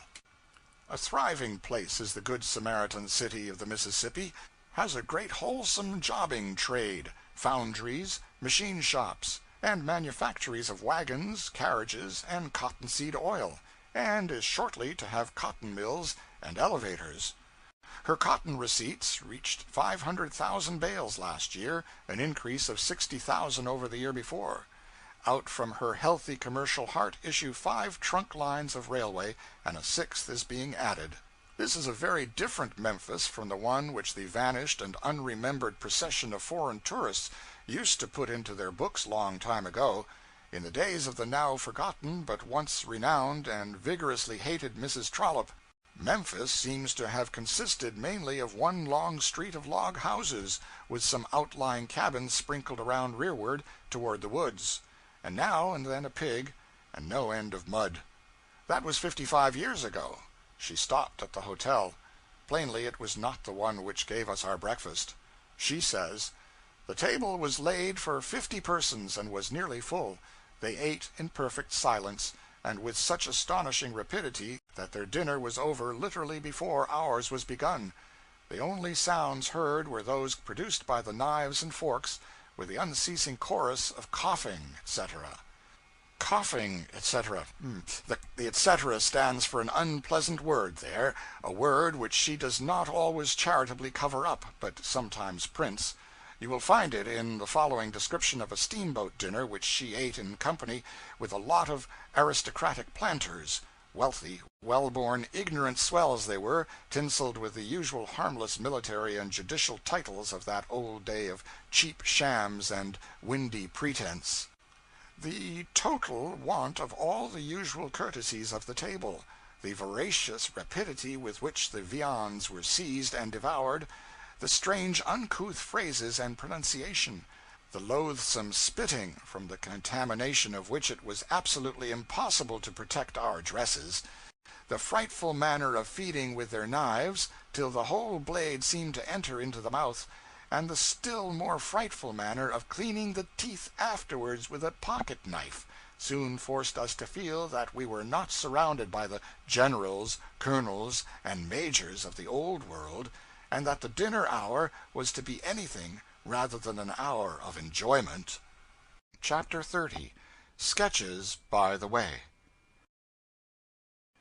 It was a big river below Memphis, banks brimming full everywhere, and very frequently more than full, the waters pouring out over the land, flooding the woods and fields for miles into the interior, and in places to a depth of 15 feet.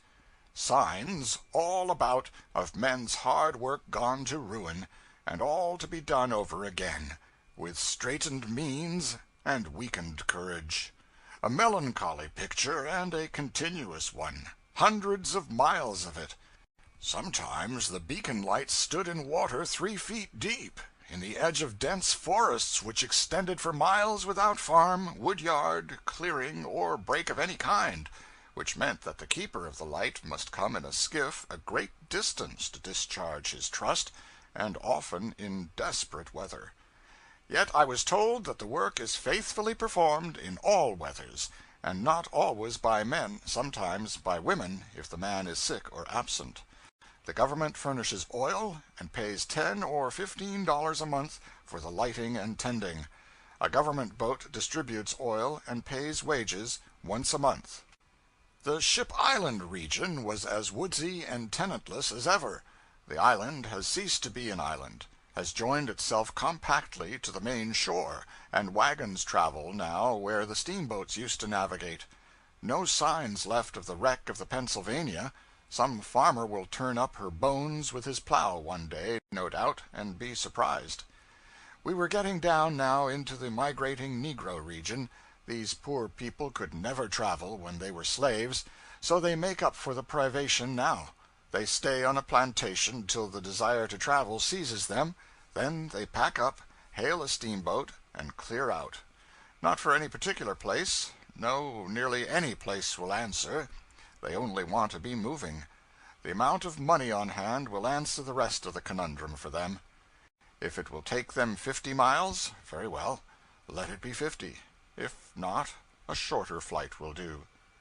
During a couple of days we frequently answered these hails. Sometimes there was a group of high-water stained tumble-down cabins, populous with colored folk, and no whites visible, with grassless patches of dry ground here and there, a few felled trees, with skeleton cattle, mules, and horses eating the leaves and gnawing the bark.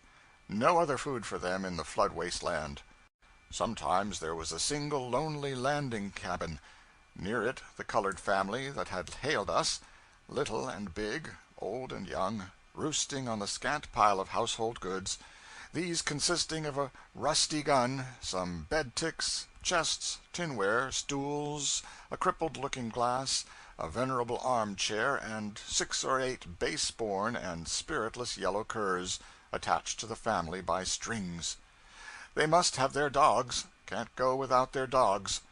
Yet the dogs are never willing, they always object, so, one after another, in ridiculous procession, they are dragged aboard, all 4 feet braced and sliding along the stage, head likely to be pulled off, but the tugger marching determinedly forward, bending to his work, with the rope over his shoulder for better purchase.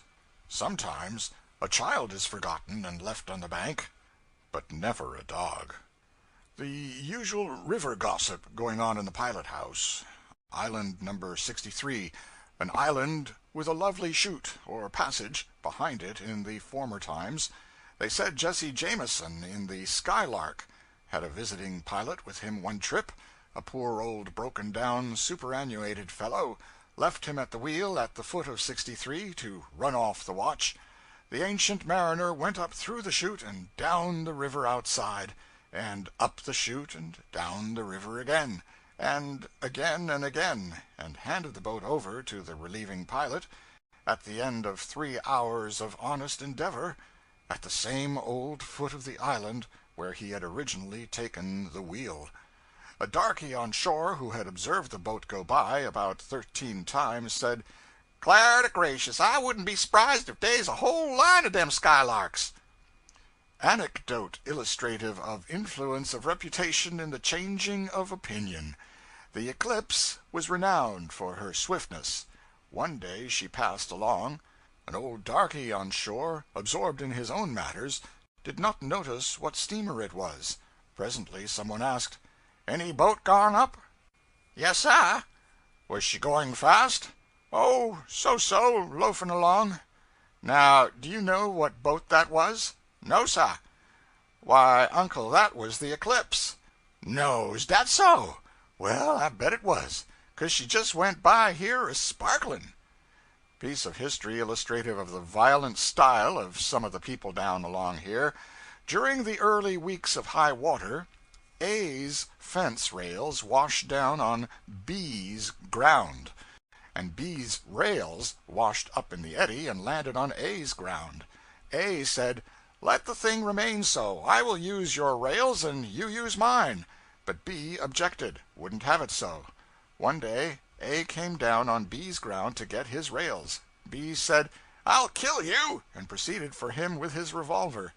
A said, "I'm not armed."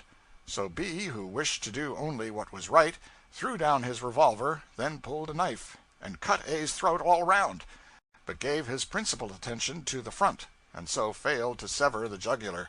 Struggling around, A managed to get his hands on the discarded revolver, and shot B dead with it, and recovered from his own injuries. Further gossip, after which everybody went below to get afternoon coffee, and left me at the wheel alone. Something presently reminded me of our last hour in St. Louis, part of which I spent on this boat's hurricane deck aft. I was joined there by a stranger, who dropped into conversation with me, a brisk young fellow, who said he was born in a town in the interior of Wisconsin, and had never seen a steamboat until a week before. Also said that on the way down from La Crosse he had inspected and examined his boat so diligently and with such passionate interest that he had mastered the whole thing from stem to rudder blade. Asked me where I was from. I answered, New England.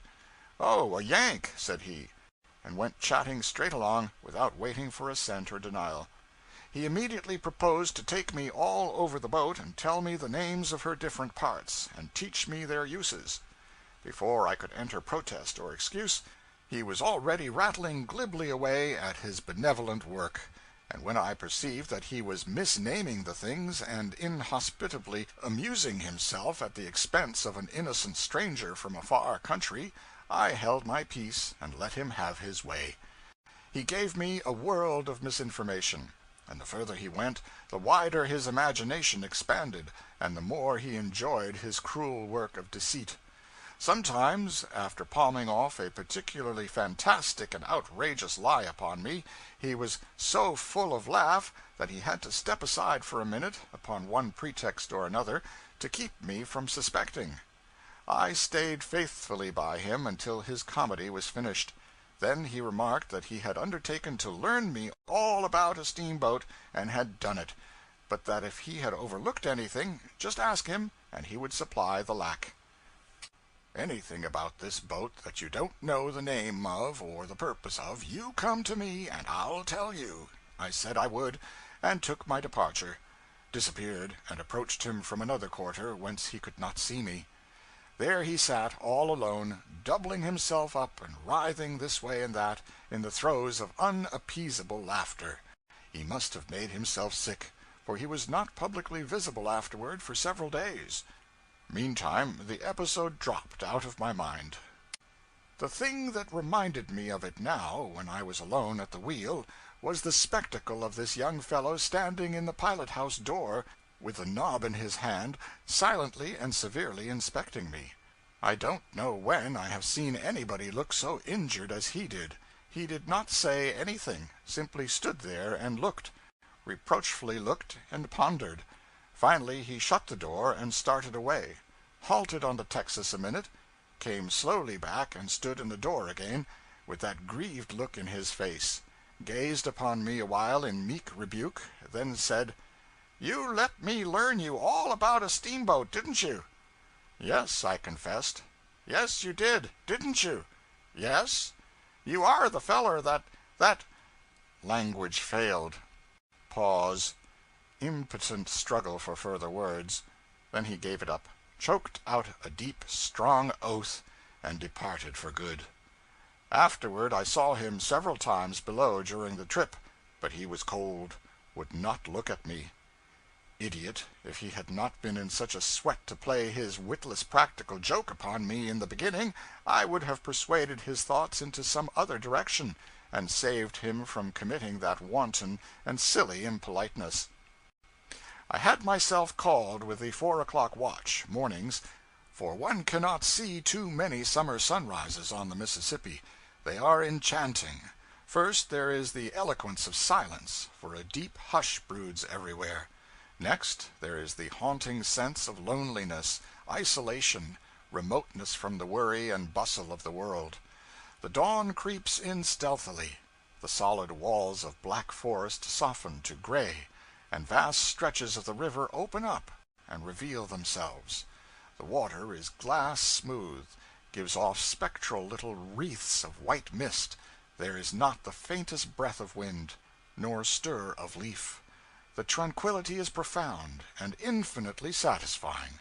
Then a bird pipes up, another follows, and soon the pipings develop into a jubilant riot of music. You see none of the birds, you simply move through the atmosphere of song which seems to sing itself. When the light has become a little stronger, you have one of the fairest and softest pictures imaginable. You have the intense green of the massed and crowded foliage near by. You see it paling shade by shade in front of you. Upon the next projecting cape, a mile off or more, the tint has lightened to the tender young green of spring. The cape beyond that one has almost lost color, and the further one, miles away under the horizon, sleeps upon the water a mere dim vapor, and hardly separable from the sky above it and about it. And all this stretch of water is a mirror, and you have the shadowy reflections of the leafage and the curving shores and the receding capes pictured in it. Well, that is all beautiful, soft and rich and beautiful. And when the sun gets well up, and distributes a pink flush here, and a powder of gold yonder, and a purple haze where it will yield the best effect, you grant that you have seen something that is worth remembering. We had the Kentucky Bend country in the early morning, scene of a strange and tragic accident in the old times. Captain Poe had a small stern-wheel boat for years the home of himself and his wife. One night the boat struck a snag in the head of Kentucky Bend and sank with astonishing suddenness.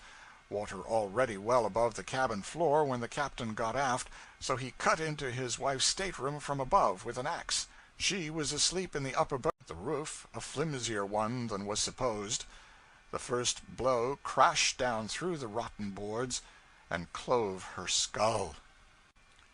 This bend is all filled up now, result of a cut-off, and the same agent has taken the great and once much frequented Walnut Bend and set it away back in a solitude far from the accustomed track of passing steamers. Helena we visited, and also a town I had not heard of before, it being of recent birth, Arkansas City. It was born of a railway. The Little Rock, Mississippi River, and Texas Railroad touches the river there. We asked a passenger who belonged there what sort of a place it was. Well, said he, after considering, and with the air of one who wishes to take time and be accurate, it's a hell of a place. A description which was photographic for exactness. There were several rows and clusters of shabby frame houses, and a supply of mud sufficient to insure the town against a famine in that article for 100 years. For the overflow had but lately subsided.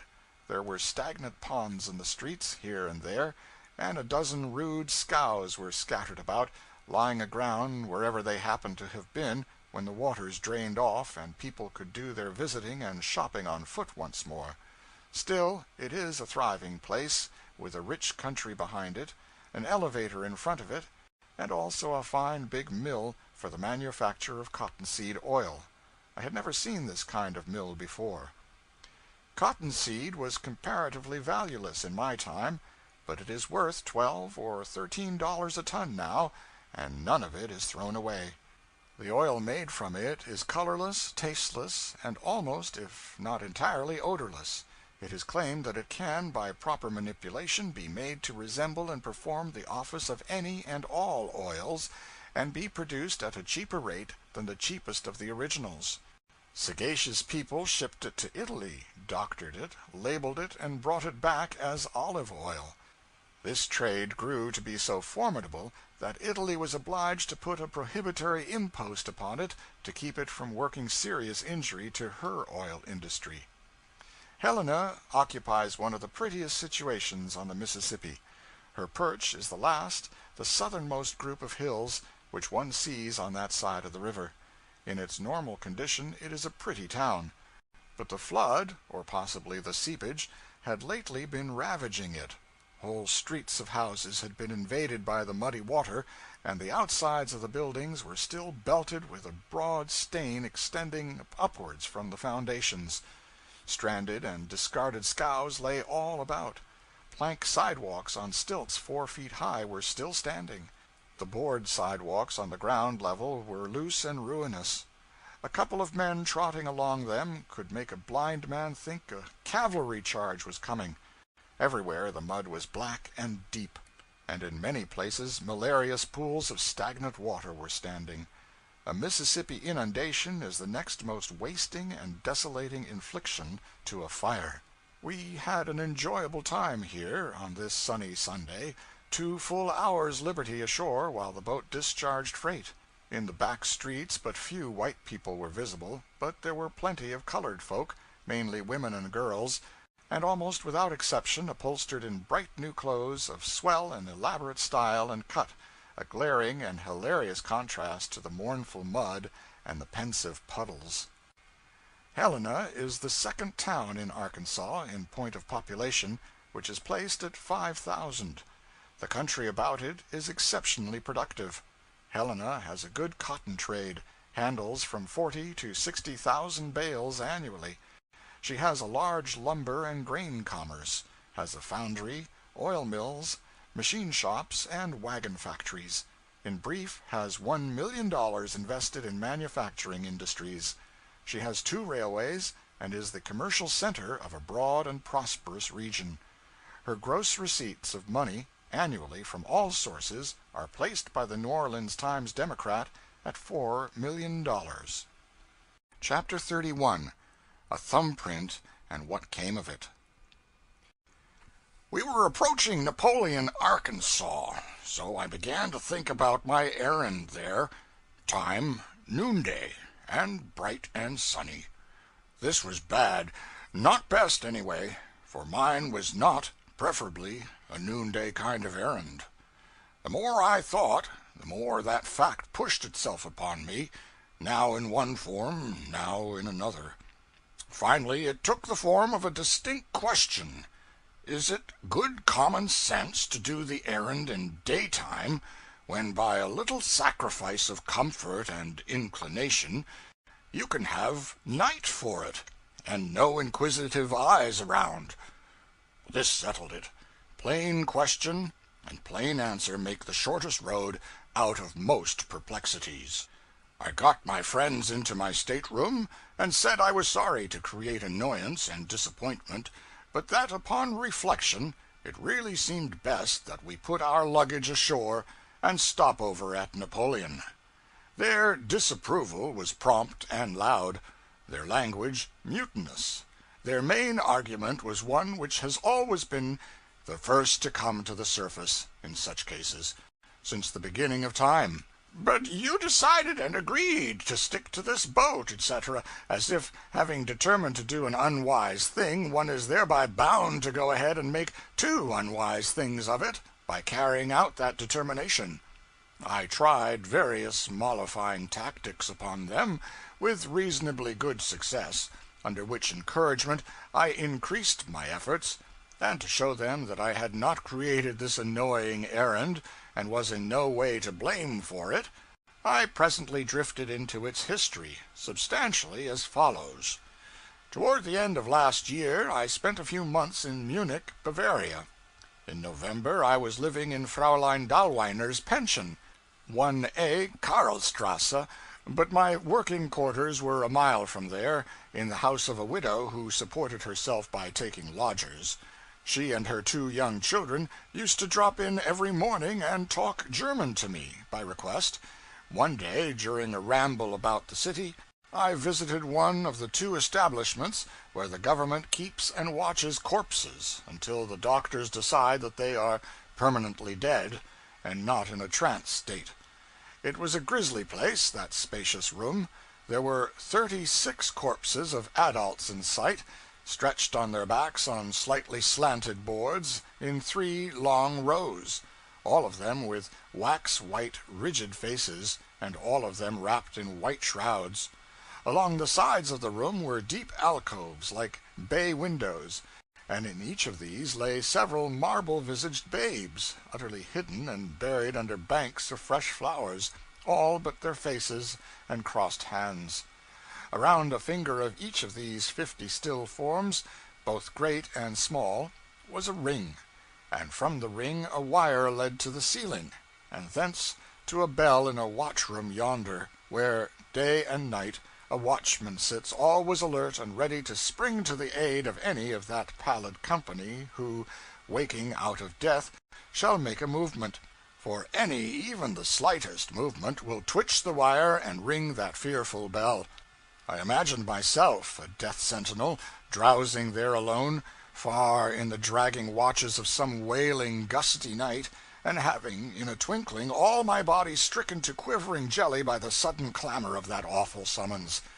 So I inquired about this thing, asked what resulted usually, if the watchman died, and the restored corpse came and did what it could to make his last moments easy. But I was rebuked for trying to feed an idle and frivolous curiosity in so solemn and so mournful a place, and went my way with a humbled crest. Next morning I was telling the widow my adventure, when she exclaimed, "Come with me. I have a lodger who shall tell you all you want to know. He has been a night watchman there." He was a living man, but he did not look it. He was abed, and had his head propped high on pillows. His face was wasted and colorless. His deep sunken eyes were shut. His hand, lying on his breast, was talon-like, it was so bony and long-fingered. The widow began her introduction of me. The man's eyes opened slowly, and glittered wickedly out from the twilight of their caverns. He frowned a black frown. He lifted his lean hand and waved us peremptorily away. But the widow kept straight on, till she had got out the fact that I was a stranger and an American. The man's face changed at once, brightened, became even eager, and the next moment he and I were alone together. I opened up in cast-iron German. He responded in quite flexible English. Thereafter we gave the German language a permanent rest. This consumptive and I became good friends. I visited him every day, and we talked about everything. At least about everything but wives and children. Let anybody's wife or anybody's child be mentioned, and 3 things always followed. The most gracious and loving and tender light glimmered in the man's eyes for a moment, faded out the next, and in its place came that deadly look which had flamed there the first time I ever saw his lids unclose. Thirdly, he ceased from speech there and then for that day, lay silent, abstracted, and absorbed, apparently heard nothing that I said, took no notice of my good-byes, and plainly did not know by either sight or hearing when I left the room. When I had been this Karl Ritter's daily and sole intimate during 2 months, he one day said abruptly, "I will tell you my story." A dying man's confession. Then he went on as follows: "I have never given up until now, but now I have given up. I am going to die. I made up my mind last night that it must be, and very soon, too. You say you are going to revisit your river, by and by, when you find opportunity. Very well. That, together with a certain strange experience which fell to my lot last night, determines me to tell you my history, for you will see Napoleon, Arkansas, and for my sake you will stop there, and do a certain thing for me, a thing which you will willingly undertake after you shall have heard my narrative. Let us shorten the story wherever we can, for it will need it, being long. You already know how I came to go to America, and how I came to settle in that lonely region in the South. but you do not know that I had a wife. My wife was young, beautiful, loving, and oh so divinely good and blameless and gentle. And our little girl was her mother in miniature. It was the happiest of happy households. One night, it was toward the close of the war, I woke up out of a sodden lethargy, and found myself bound and gagged, and the air tainted with chloroform. I saw two men in the room, and one was saying to the other, in a hoarse whisper, I told her I would, if she made a noise, and as for the child. The other man interrupted in a low, half-crying voice, You said we'd only gag them and rob them, not hurt them, or I wouldn't have come. Shut up your whining. Had to change the plan when they waked up. You done all you could to protect them. Now let that satisfy you. Come, help rummage. Both men were masked, and wore coarse, ragged nigger clothes. They had a bull's-eye lantern, and by its light I noticed that the gentler robber had no thumb on his right hand. They rummaged around my poor cabin for a moment. The head bandit then said in his stage whisper, It's a waste of time. He shall tell where it's hid. Undo his gag, and revive him up. The other said, All right, provided no clubbing. No clubbing it is, then, provided he keeps still. They approached me. Just then there was a sound outside, a sound of voices and trampling hoofs. The robbers held their breath and listened. The sounds came slowly nearer and nearer. Then came a shout. Hello, the house! Show a light! We want water! The captain's voice, by God! Said the stage-whispering ruffian, and both robbers fled by the way of the back door, shutting off their bull's eye as they ran. The strangers shouted several times more, then rode by. There seemed to be a dozen of the horses, and I heard nothing more. I struggled, but could not free myself from my bonds. I tried to speak, but the gag was effective. I could not make a sound. I listened for my wife's voice and my child's, listened long and intently, but no sound came from the other end of the room where their bed was. This silence became more and more awful, more and more ominous every moment. Could you have endured an hour of it, do you think? Pity me, then, who had to endure 3. 3 hours? It was 3 ages. Whenever the clock struck, it seemed as if years had gone by since I had heard it last. All this time I was struggling in my bonds, and at last, about dawn, I got myself free, and rose up and stretched my stiff limbs. I was able to distinguish details pretty well.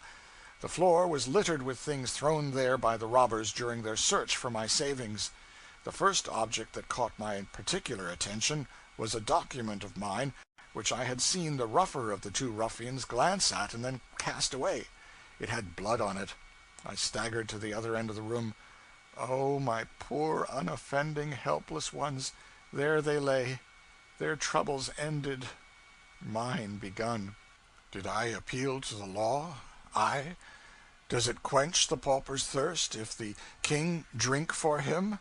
Oh, no, no, no. I wanted no impertinent interference of the law. Laws and the gallows could not pay the debt that was owing to me. Let the laws leave the matter in my hands and have no fears. I would find the debtor and collect the debt. How accomplish this, do you say? How accomplish it, and feel so sure about it, when I had neither seen the robber's face nor heard their natural voices, nor had any idea who they might be? Nevertheless, I was sure, quite confident.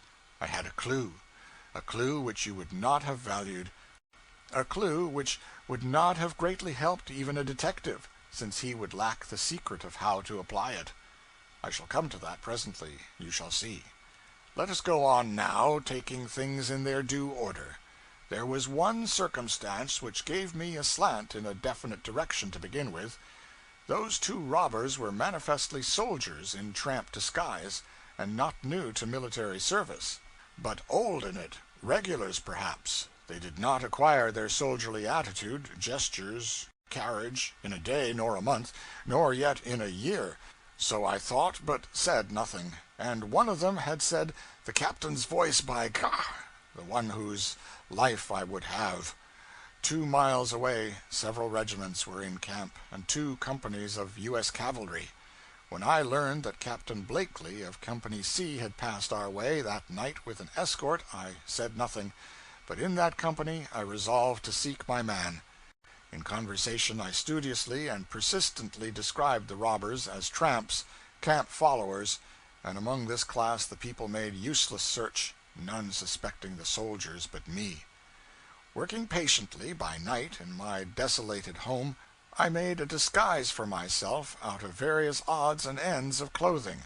In the nearest village I bought a pair of blue goggles, and by, when the military camp broke up, and Company C was ordered 100 miles north to Napoleon, I secreted my small hoard of money in my belt and took my departure in the night.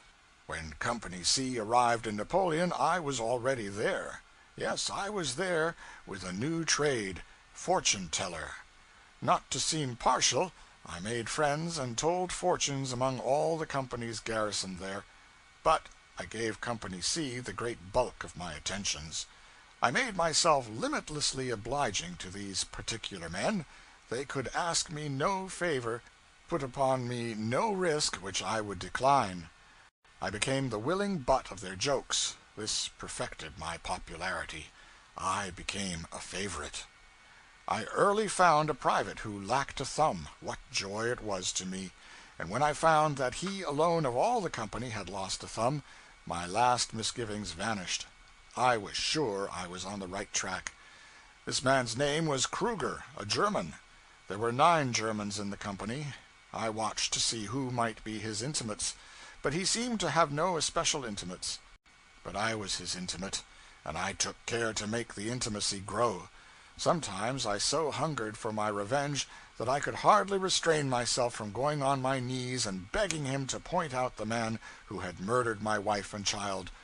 But I managed to bridle my tongue. I bided my time, and went on telling fortunes, as opportunity offered. My apparatus was simple, a little red paint and a bit of white paper. I painted the ball of the client's thumb, took a print of it on the paper, studied it that night, and revealed his fortune to him next day. What was my idea in this nonsense? It was this. When I was a youth, I knew an old Frenchman who had been a prison keeper for 30 years, and he told me that there was one thing about a person which never changed from the cradle to the grave: the lines in the ball of the thumb. And he said that these lines were never exactly alike in the thumbs of any 2 human beings. In these days we photograph the new criminal and hang his picture in the rogues' gallery for future reference.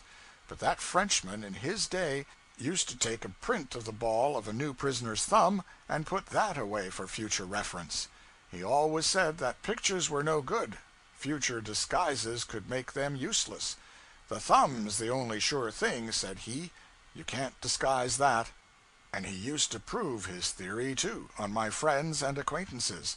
It always succeeded. I went on telling fortunes. Every night I shut myself in all alone and studied the day's thumb prints with a magnifying glass. Imagine the devouring eagerness with which I pored over those mazy red spirals, with that document by my side, which bore the right-hand thumb and finger marks of that unknown murderer, printed with the dearest blood to me that was ever shed on this earth. And many a time I had to repeat the same old disappointed remark, will they never correspond? But my reward came at last. It was the print of the thumb of the 43rd man of Company C, whom I had experimented on, Private Franz Adler. An hour before, I did not know the murderer's name, or voice, or figure, or face, or nationality, but now I knew all these things. I believed I might feel sure, the Frenchman's repeated demonstrations being so good a warranty. Still, there was a way to make sure. I had an impression of Kruger's left thumb. In the morning I took him aside when he was off duty, and when we were out of sight and hearing of witnesses, I said impressively, "A part of your fortune is so grave that I thought it would be better for you if I did not tell it in public. You and another man, whose fortune I was studying last night, Private Adler, have been murdering a woman and a child. You are being dogged. Within 5 days both of you will be assassinated." He dropped on his knees, frightened out of his wits, and for 5 minutes he kept pouring out the same set of words, like a demented person, and in the same half-crying way which was one of my memories of that murderous night in my cabin. "I didn't do it! Upon my soul I didn't do it! And I tried to keep him from doing it. I did! As God is my witness, he did it alone!" This was all I wanted, and I tried to get rid of the fool. But no, he clung to me, imploring me to save him from the assassin. He said, "I have money, $10,000 hid away, the fruit of loot and thievery. Save me. Tell me what to do, and you shall have it every penny. 2/3 of it is my cousin Adler's, but you can take it all. We hid it when we first came here, but I hid it in a new place yesterday, and have not told him, shall not tell him. I was going to desert, and get away with it all. It is gold, and too heavy to carry when one is running and dodging. But a woman who has been gone over the river 2 days to prepare my way for me is going to follow me with it. And if I got no chance to describe the hiding place to her, I was going to slip my silver watch into her hand, or send it to her, and she would understand. There's a piece of paper in the back of the case which tells it all. Here, take the watch. Tell me what to do." He was trying to press his watch upon me, and was exposing the paper and explaining it to me, when Adler appeared on the scene, about a dozen yards away. I said to poor Kruger, "Put up your watch. I don't want it. You shan't come to any harm. Go now. I must tell Adler his fortune. Presently I will tell you how to escape the assassin. Meantime, I shall have to examine your thumb mark again. Say nothing to Adler about this thing. Say nothing to anybody." He went away, filled with fright and gratitude, poor devil.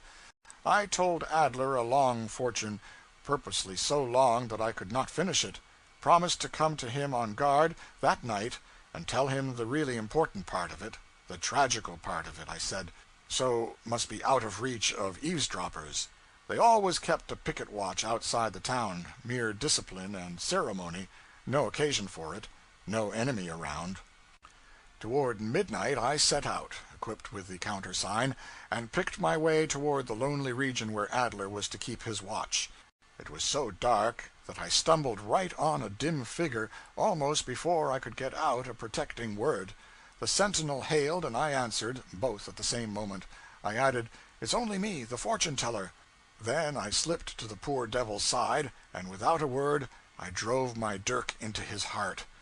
"Ya wohl!" laughed I. It was the tragedy part of his fortune indeed. As he fell from his horse, he clutched at me, and my blue goggles remained in his hand, and away plunged the beast, dragging him, with his foot in the stirrup. I fled through the woods, and made good my escape, leaving the accusing goggles behind me in that dead man's hand. This was 15 or 16 years ago. Since then I have wandered aimlessly about the earth, sometimes at work, sometimes idle, sometimes with money, sometimes with none, but always tired of life and wishing it was done, for my mission here was finished with the act of that night, and the only pleasure, solace, satisfaction I had in all those tedious years was in the daily reflection, I have killed him. 4 years ago my health began to fail. I had wandered into Munich, in my purposeless way. Being out of money, I sought work and got it, did my duty faithfully about a year, and was then given the berth of night watchman yonder in that dead house which you visited lately. The place suited my mood. I liked it. I liked being with the dead, liked being alone with them. I used to wander among those rigid corpses and peer into their austere faces by the hour. The later the time, the more impressive it was. I preferred the late time. Sometimes I turned the lights low. This gave perspective, you see, and the imagination could play. Always the dim receding ranks of the dead inspired one with weird and fascinating fancies. 2 years ago I had been there a year then I was sitting all alone in the watch-room, one gusty winter's night, chilled, numb, comfortless, drowsing gradually into unconsciousness, the sobbing of the wind and the slamming of distant shutters falling fainter and fainter upon my dulling ear each moment, when sharp and suddenly that dead bell rang out a blood-curdling alarum over my head. The shock of it nearly paralyzed me, for it was the first time I had ever heard it. I gathered myself together and flew to the corpse-room. About midway down the outside rank a shrouded figure was sitting upright, wagging its head slowly from one side to the other, a grisly spectacle. Its side was toward me. I hurried to it and peered into its face. Heavens, it was Adler! Can you divine what my first thought was? Put into words, it was this: it seems, then, you escaped me once. There will be a different result this time. Evidently this creature was suffering unimaginable terrors. Think what it must have been to wake up in the midst of that voiceless hush, and look out over that grim congregation of the dead. What gratitude shone in his skinny white face when he saw a living form before him, and how the fervency of this mute gratitude was augmented when his eyes fell upon the life-giving cordials which I carried in my hands. Then imagine the horror which came into his pinched face when I put the cordials behind me and said mockingly, "Speak up, Franz Adler, call upon these dead. Doubtless they will listen and have pity, but here there is none else that will." He tried to speak, but that part of the shroud which bound his jaws held firm and would not let him. He tried to lift imploring hands, but they were crossed upon his breast and tied.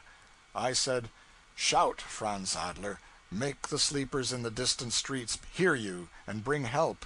Shout, and lose no time, for there is little to lose." What, you cannot? That is a pity. But it is no matter, it does not always bring help. When you and your cousin murdered a helpless woman and child in a cabin in Arkansas, my wife it was, and my child. They shrieked for help, you remember, but it did no good. You remember that it did no good. Is it not so? Your teeth chatter, then why cannot you shout? Loosen the bandages with your hands, then you can. Ah, I see your hands are tied. They cannot aid you. How strangely things repeat themselves after long years. For my hands were tied that night, you remember? Yes, tied much as yours are now. How odd that is. I could not pull free. It did not occur to you to untie me. It does not occur to me to untie you. Shh! There's a late footstep. It is coming this way. Hark, how near it is. One can count the footfalls. 1, 2, 3. There it is, just outside. Now is the time. Shout, man, shout. It is the one sole chance between you and eternity. Ah, you see you have delayed too long. It is gone by. There, it is dying out. It is gone. Think of it. Reflect upon it. You have heard a human footstep for the last time. How curious it must be to listen to so common a sound as that, and know that one will never hear the fellow to it again. Oh, my friend, the agony in that shrouded face was ecstasy to me.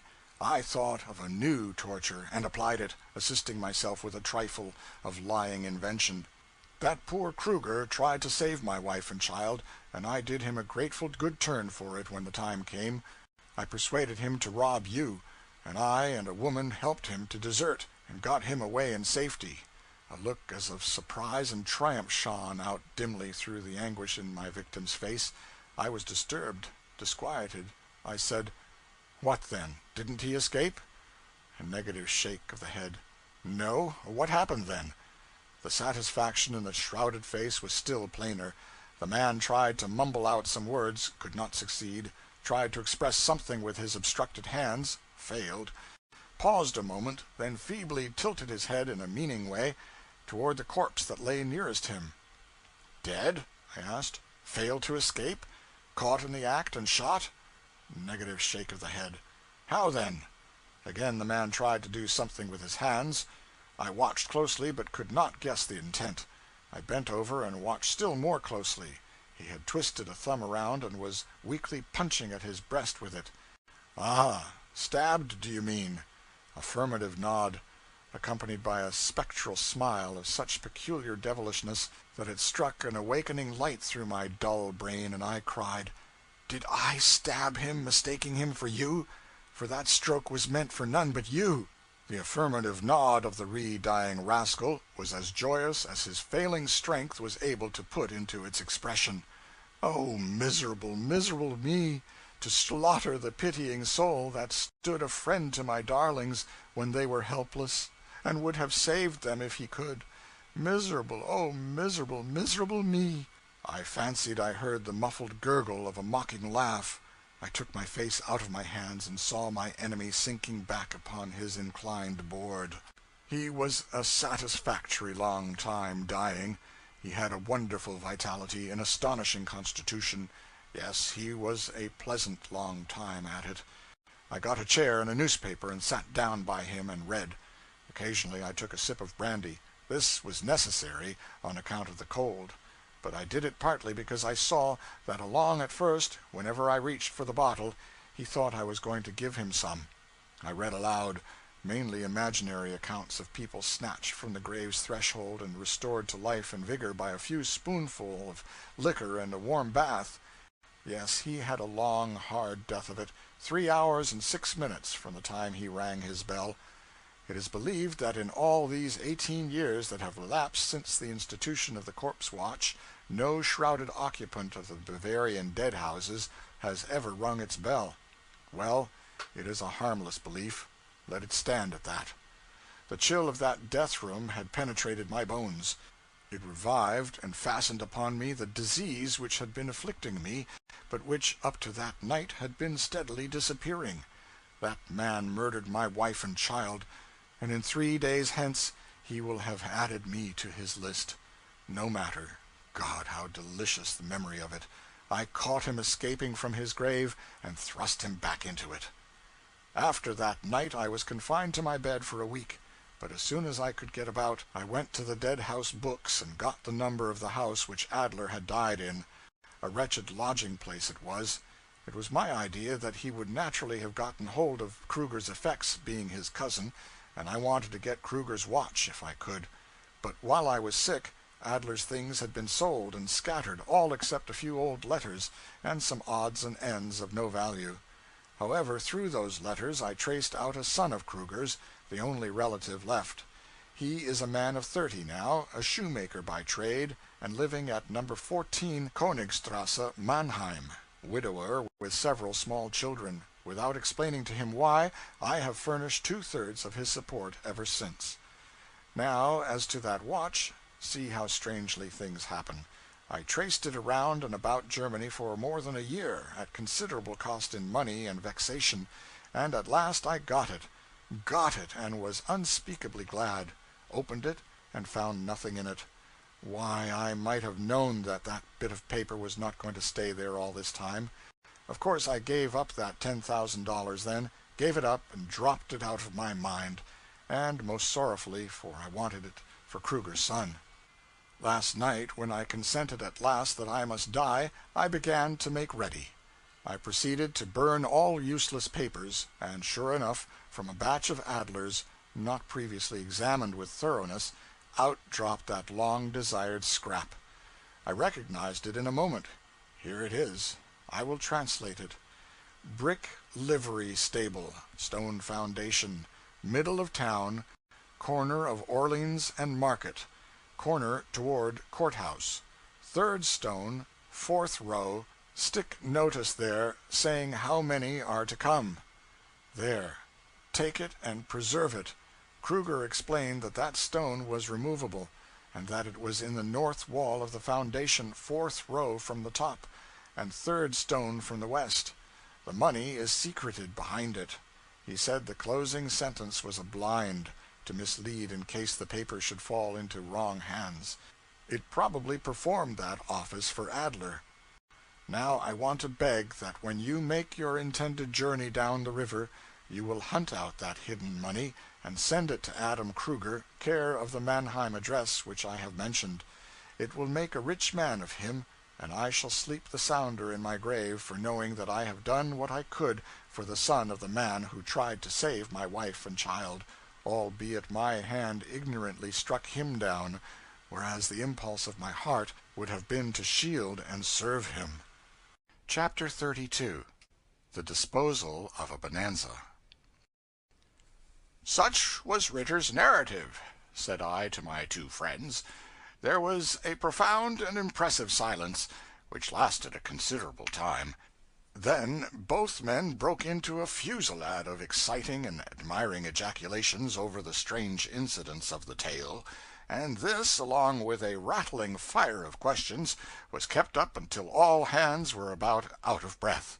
Then my friends began to cool down and draw off, under shelter of occasional volleys, into silence and abysmal reverie. For 10 minutes, now, there was stillness. Then Rogers said dreamily, $10,000, adding, after a considerable pause, 10,000. It is a heap of money. Presently the poet inquired, "Are you going to send it to him right away?" "Yes," I said. "It is a queer question." No reply. After a little, Rogers asked hesitatingly, "All of it? That is, I mean—" "Certainly all of it." I was going to say more, but was stopped by a train of thought which started up in me.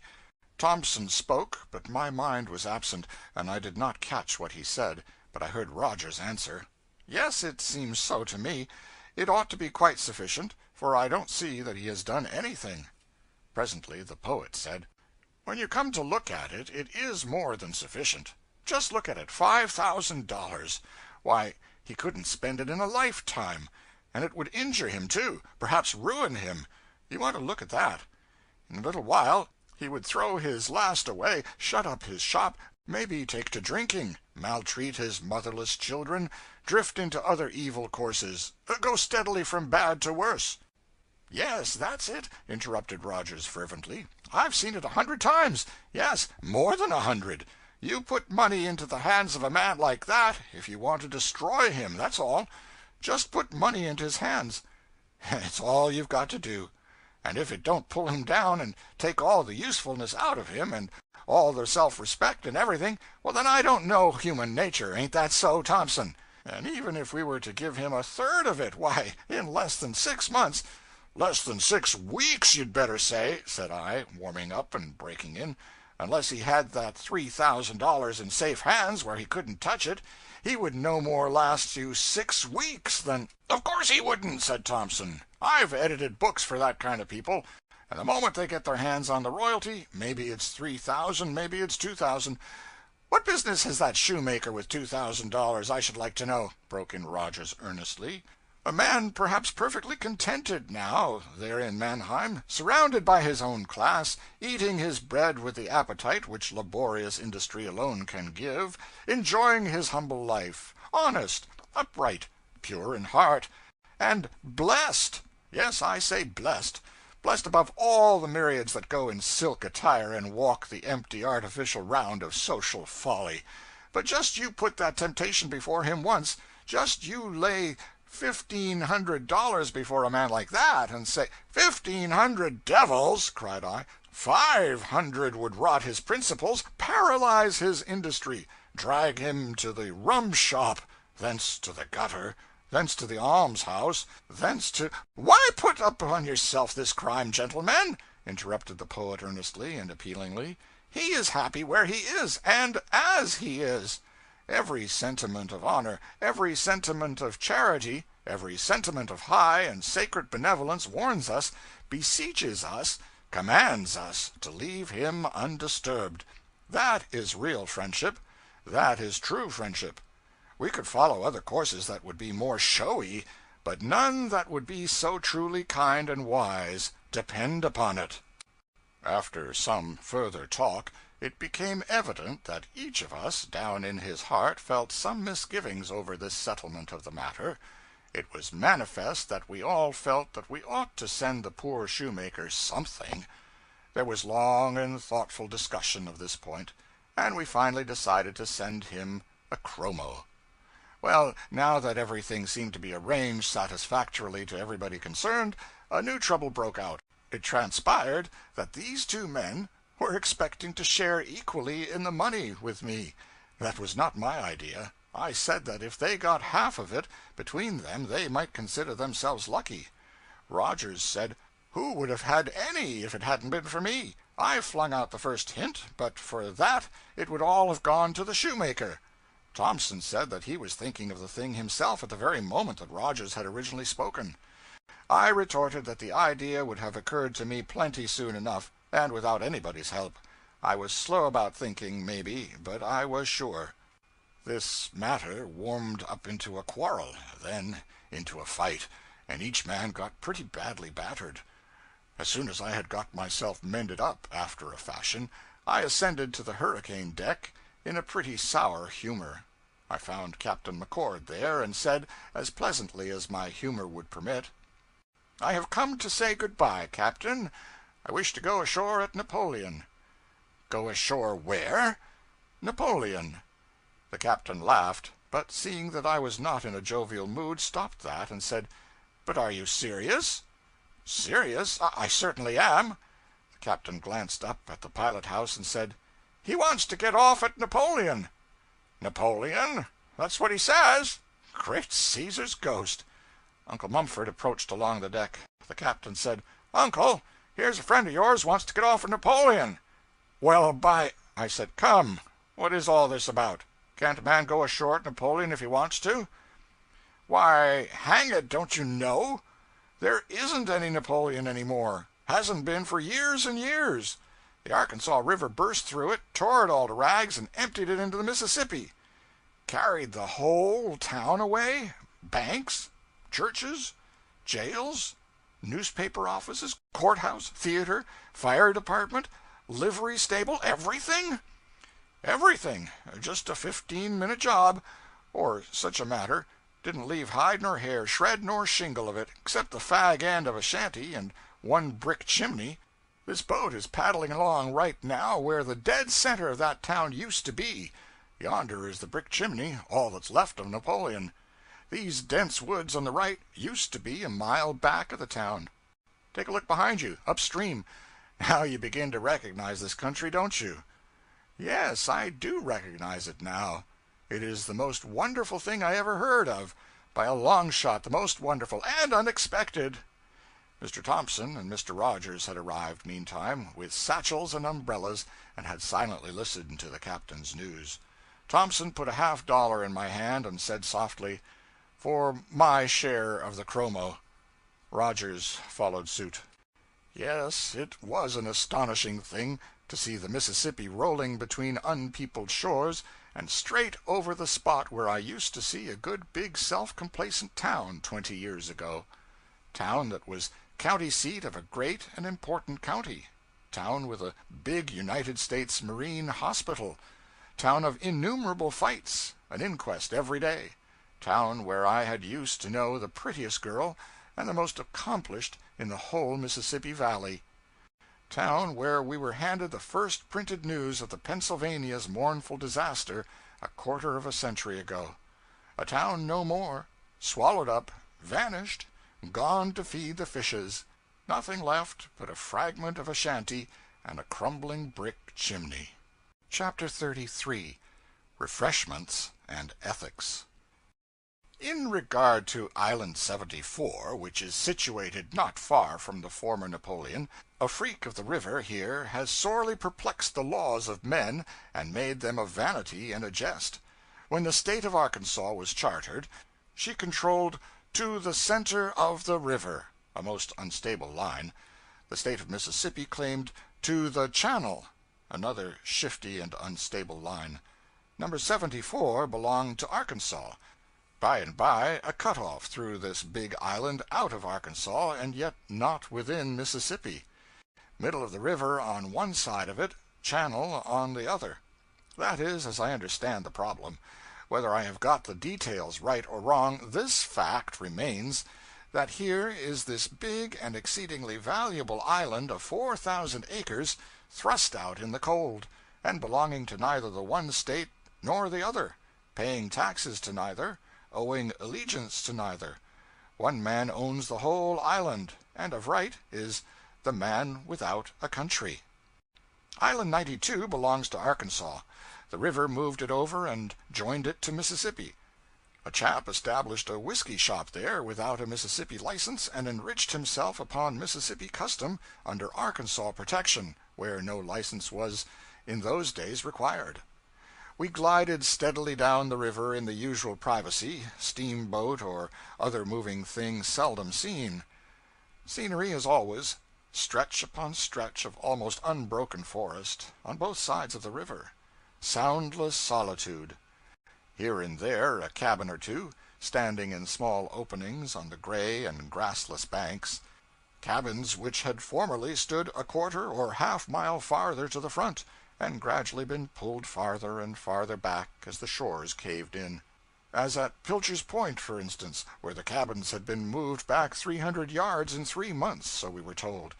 But the caving banks had already caught up with them, and they were being conveyed rearward once more.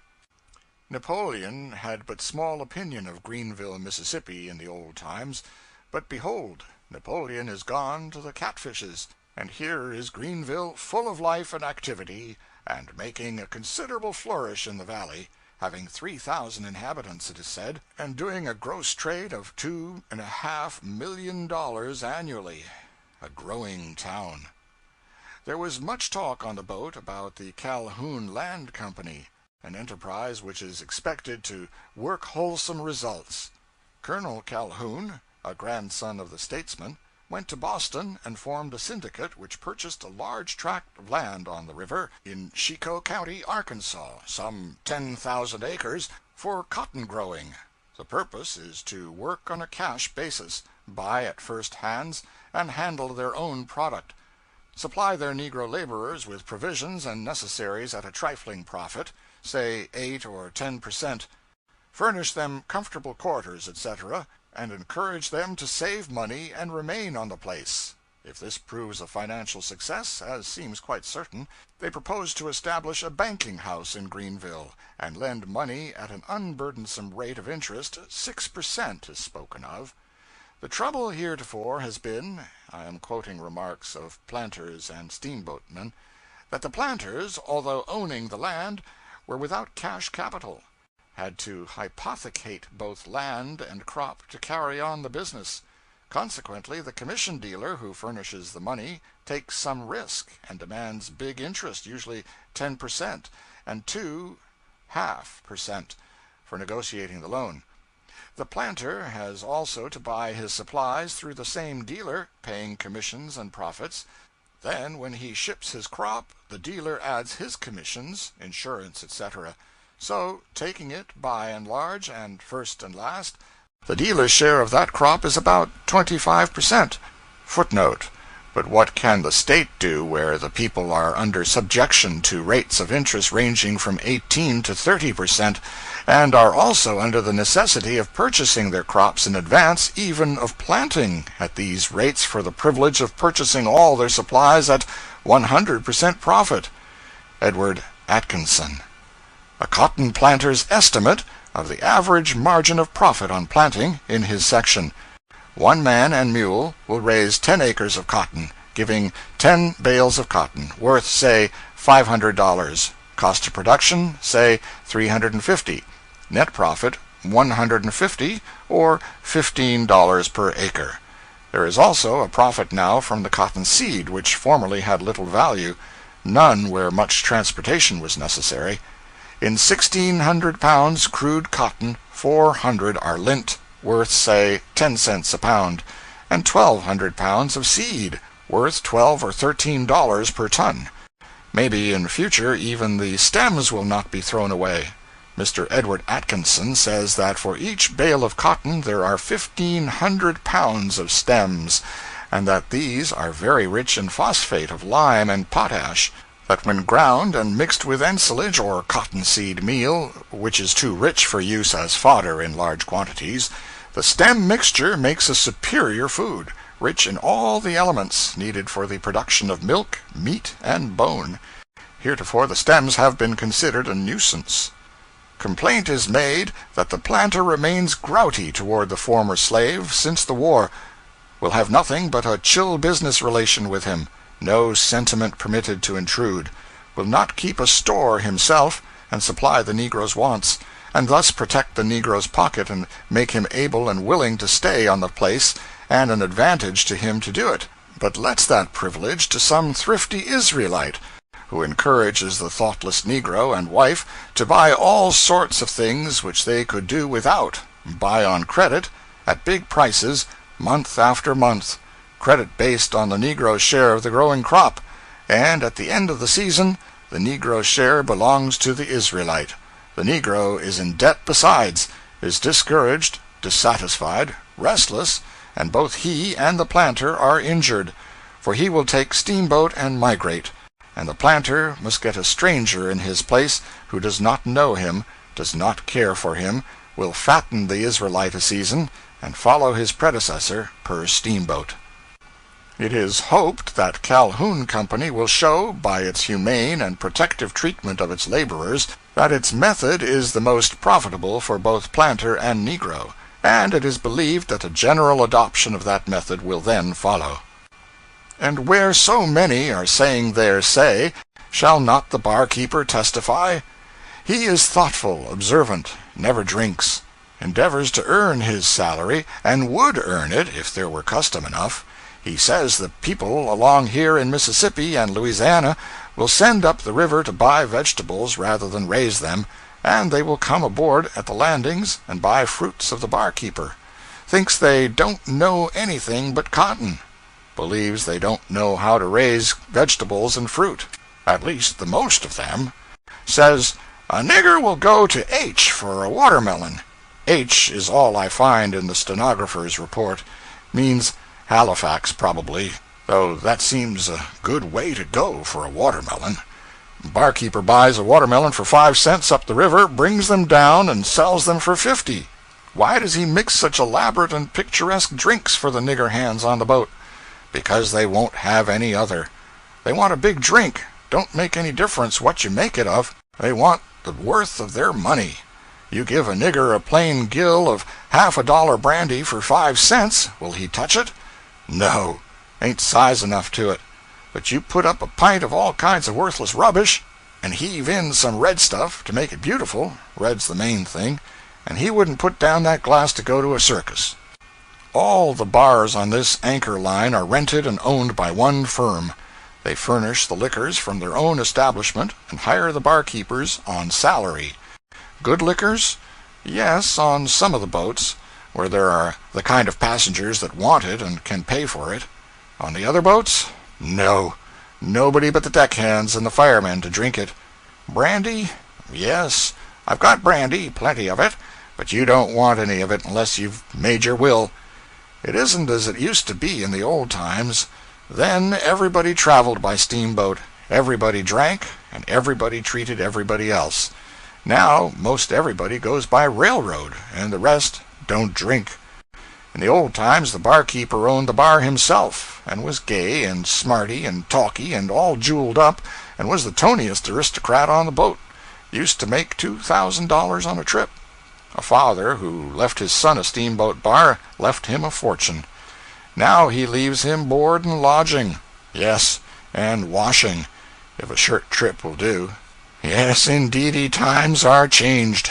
Why, do you know, on the principal line of boats on the upper Mississippi they don't have any bar at all. Sounds like poetry, but it's the petrified truth.